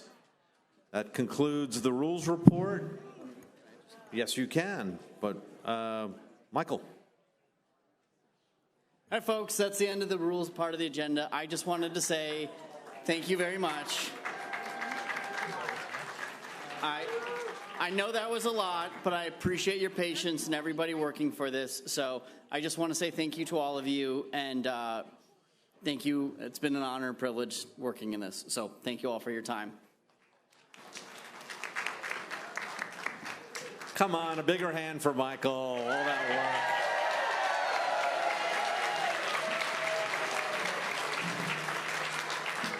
All right, the next item is, I believe, the Resolutions Committee. Something I know you're all waiting for. Is Jeannie around? There she is, the great Jeannie Lum.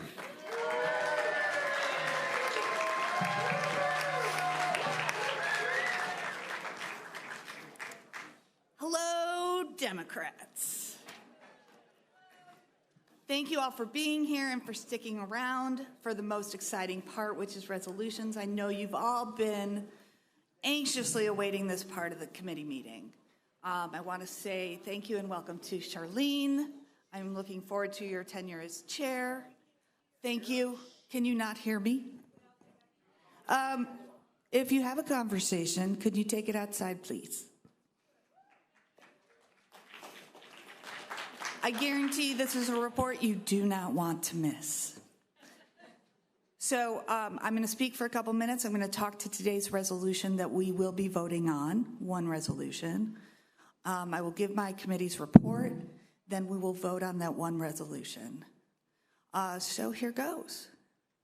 The resolution regarding the second Bill of Rights, this was brought as an emergency resolution and as such was submitted to the committee during its meeting on Sunday, September 7th. It fulfills the emergency criteria outlined in our bylaws by occurring within the last 30 days. This resolution has been brought forward by members of our own Democratic Party, deeply impacted by the present-day internment camps found in their county. So as we look at the slide, we can see that Roosevelt's second Bill of Rights, which was referenced in the acting chair's report earlier today, was also known as the Bill of Economic Rights. And we actually exist to advocate for these rights. And the world would be a much better place if these rights were applied equitably to all Americans. They represent our core values of life, liberty, and the pursuit of happiness. And it makes this the foundation of our party platform and the core of our messaging were this resolution to pass. And we recognize this as necessary for a free and democratic society. And so the Resolution Committee recommends the adoption of this resolution. And at the conclusion of my report, I will call for discussion on this motion to adopt the resolution regarding the second Bill of Rights. Per our rules of discussion at the microphone, we will have you line up 3 people to speak in the affirmative or in favor, and 3 people to speak to the contrary or against. Now I'll continue on with my report, and we'll conclude the report with the voting. The purpose of the ADP Resolution Committee is to elevate the principles consistent with the party's platform as we further our mission to elect Democrats. In plain language, what that means is the resolutions passed by this state committee are to be incorporated into our platform and nothing more. They are largely symbolic, and keep that definition in mind as I relate to you what this current situation has devolved into. 2 dissenting resolutions about Israel and Gaza were submitted to this committee. It was decided by the majority of the committee that having spent considerable time and energy mediating a unity resolution in January 2024, which was voted on by the state committee as a whole and communicated to the ADP Platform Committee, no further action would be taken. There was no reason to relitigate an issue that the DNC chair himself, Ken Martin, stated that there's a divide in our party on this issue, and we have to find a path forward as a party, and we have to stay unified.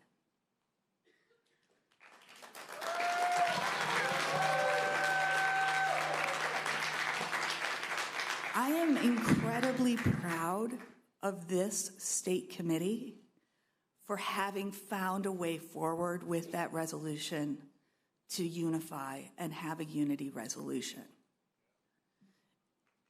It quickly became obvious that one group accepted this decision and as evidenced by the multiple emails and text messages that we state committee members have received over the past few days, and even today, that another group of individuals clearly did not accept the decision to not vote on the newly brought forward resolutions and did not accept what the resolutions committee had to say. And they proceeded on a campaign to circumvent the resolutions committee. In some cases, even erroneously stating that this was a resolution to be voted on today at the state committee. As a resolutions committee made up of members from across the state, we have done our very best to uphold our volunteer obligations to this state committee. Despite being harassed verbally, assaulted on a near daily basis, berated, defamed on social media, having our very religious beliefs maligned by people we don't even know, having people call us at all hours to yell and accuse us of horrific and unspeakable acts. This is not what we signed up for when we volunteered for the committee dedicated to our shared values. And as chair, I defy anyone to approve of this abhorrent behavior as a means to proclaim a democratic value.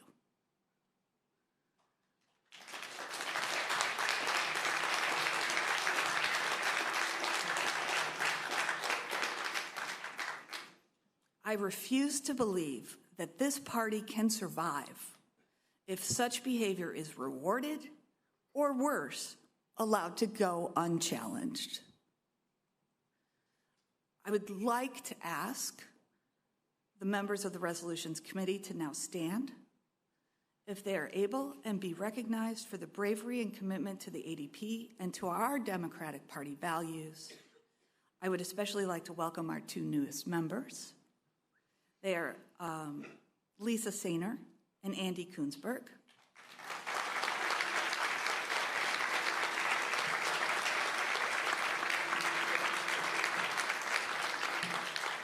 Additional members, Stephen Slagaki, Bets Putnam Hidalgo, Jennifer Hilbos, Rena Wojcik, and surprisingly enough, there are more people who are willing to serve. So I want to thank you all for your continued service and support. That is the end of my committee report for this particular month. It does sadden me to have to share that with you, but that is what has been going on. I'm going to refer back to the earlier motion and call for discussion on the second Bill of Rights. And the motion before us is to adopt the resolution regarding the second Bill of Rights. Per our rules, we have 3 people to speak to the affirmative and 3 people to speak to the contrary, if there are that many on either side. And I will ask you to remember that only come to the microphone if you will be speaking to the motion. It must be germane to the motion, otherwise you will be called out of order. Thank you.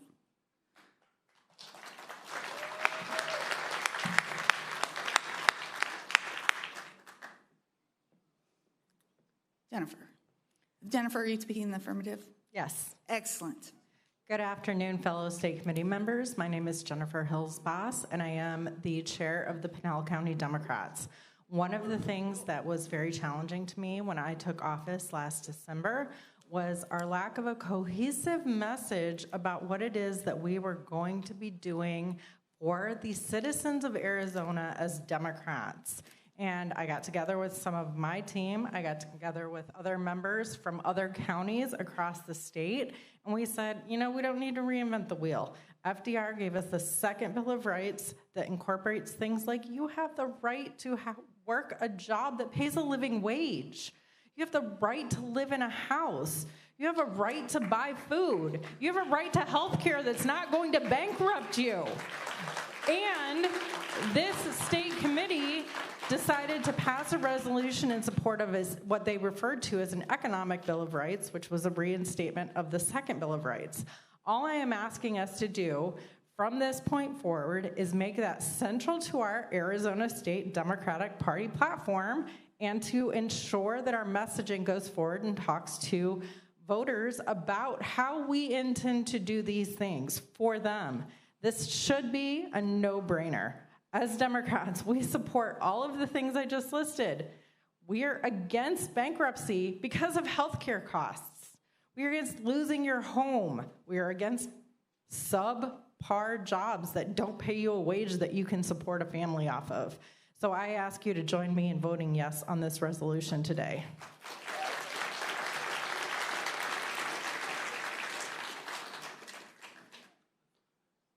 Hello, my name is Jeffrey Fitzwater Castle of LD7 and Pinal County. I am a state committee member. I am here to speak in support of this resolution. FDR's work remains yet undone. He built, with his presidency, 4 terms, I might add, he built what was essentially the economic golden age of America. And his work remains undone because housing, healthcare, the right to a job is something that we pretty blatantly need for the young generation, for people still working, young and old. And this, I believe, it sets us on the right path forward. It promises to establish the vision that FDR and the people that worked around him worked so hard to try and get in place, and unfortunately we're not able to, but we can do this. I believe we can. Thank you.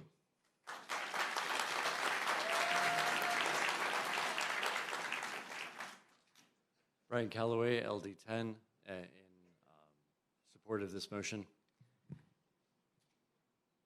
Is the reason why Europe and the rest of the industrialized world has socialized medicine, guaranteed housing, guaranteed free education, is because of this. We made them do it. Because FDR wrote this Bill of Rights, didn't get it passed here, but it became adopted as a part of the Marshall Plan. So we went after World War II.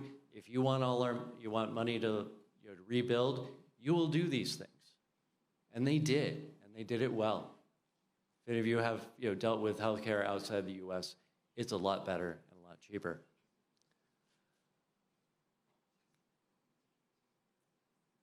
All right. Anyway, I have lost a lot of personal friends from the Democratic Party. They have unregistered as being Democrats because the Democrats have not been messaging what they need to hear and what values we as Americans and Arizonans need to hear. This is the leadership that we need to be utilizing to win back all the bled-out Democrats that we had. Independents are now the majority. This speaks to them. This speaks to all the young. This speaks to Arizonans. This will speak to everyone when you go to knock on a door. I knock 1,000 doors a year. This gives me good talking points. This is what we value. This is where we want to go. I don't care what their talking points are, but this is where we want to go. Thank you. Please vote for it.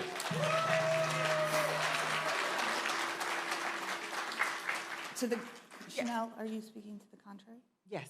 Thank you. I am. So it's not like I want to vote against it, but I just want to be really clear. When FDR did pass this, it did not include domestic workers, which were Black, and farm workers, which were Latino. And I think it's just really important to say that. So I don't know if that is an amendment to something like this, but the New Deal did not include domestic workers or farm workers, Black and brown workers who did not have safe working conditions and who were not afforded to have insurance. Thank you.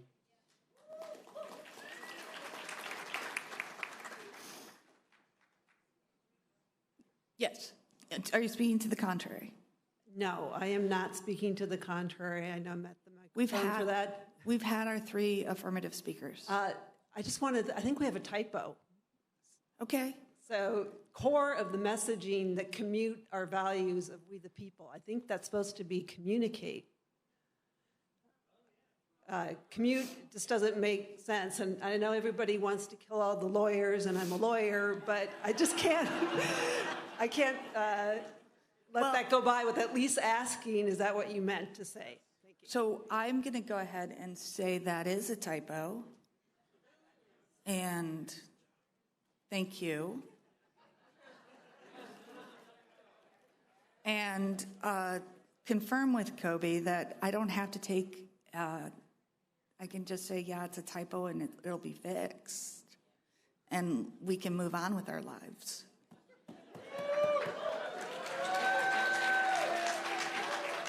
Excellent. Thank you, thank you, thank you, thank you. That being said, if there's no one else to speak to the contrary, the motion has been made. We will move to a ballot. And so whenever the ballot is ready, thank you to our election buddy.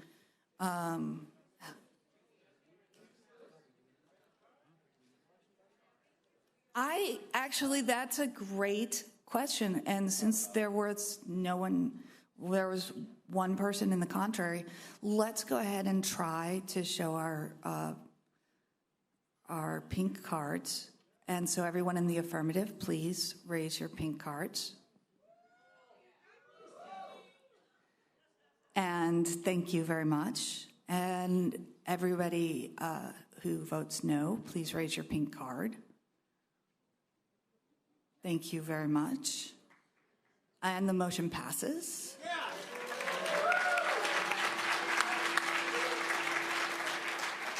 So I'd like to thank you all very, very much. And as the last thing I will say to you today is, again, thank you for your patience. And please remember that we are all on the same team, and we're only going to succeed if we stick together. So thank you again, and have a lovely evening. Hi, Jean. I'd like to, point of order, raise an objection and appeal to the ruling of the chair. There was one more resolution that was brought up 30 days according to the bylaws, and we feel that it's been ignored. It wasn't rejected, it wasn't agreed to, but it wasn't even heard. And we think it's an important resolution. We look at the polls of this issue where our base has moved beyond a certain point. And now there seems like there's no way for our base to communicate their feelings of where they are up through the hierarchy. If this really is a bottom-up party that Adrian Fontes says, there needs to be some mechanism for us to register how our base is feeling, how we feel as SCMs, according to that. And because we need our base, right? To win elections, I think. We need more than money, we need our base. So Nick, as a point of order, I understand the sentiment behind it. I will also say that the Resolutions Committee did make a decision. That decision stands, that we are not relitigating the issue. The State Committee has voted, and the Resolution Committee stands firm on that issue, and there will be no further discussion at this meeting. I don't think it's the same issue. I think it's a different issue. We're not trying to solve a world issue. Debate is out of order on this particular issue. Okay. I am not going to debate what the Resolutions Committee stated, but I will tell you, I, like Jeannie, on social media was attacked. I was called a genocide lover.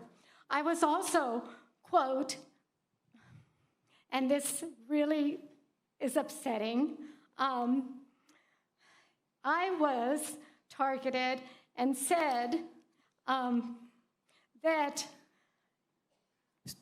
writing, so this is what's from the platform, that these people, signers, actually went ahead and discussed this. I was called, This is unfortunately out of order as well. Writing her own future in blood. That's how divisive this is. So I understand.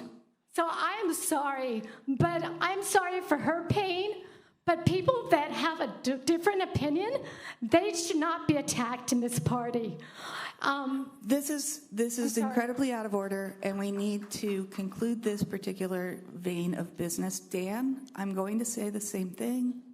This issue is out of order. The Resolutions Committee has made a decision and voted. I'd like to make a motion to the floor, Kobe.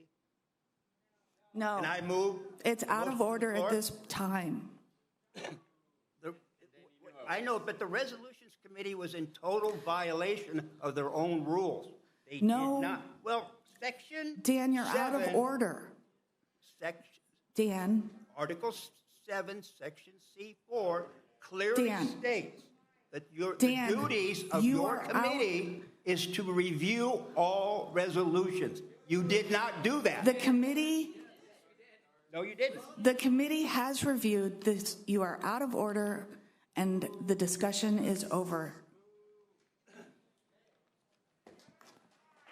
This is democracy? Yeah, right. Excellent. Are we afraid to vote up or down on this? Thank you, Jeannie Lynn. Thank you very much. Okay, well, my script here says it's 2 p.m. But at 2 p.m., I'm supposed to say thank you all. And now we're concluding our meeting with any new business. If state committee members have new business, please approach the microphone in a line. Each speaker will be given 2 minutes to speak. Any new business? Wow, okay, this is good news. You all get to go home. As a reminder, our next state committee meeting will be announced soon. Thank you so much. I'm very, very proud to serve you and to be your chair. Thank you.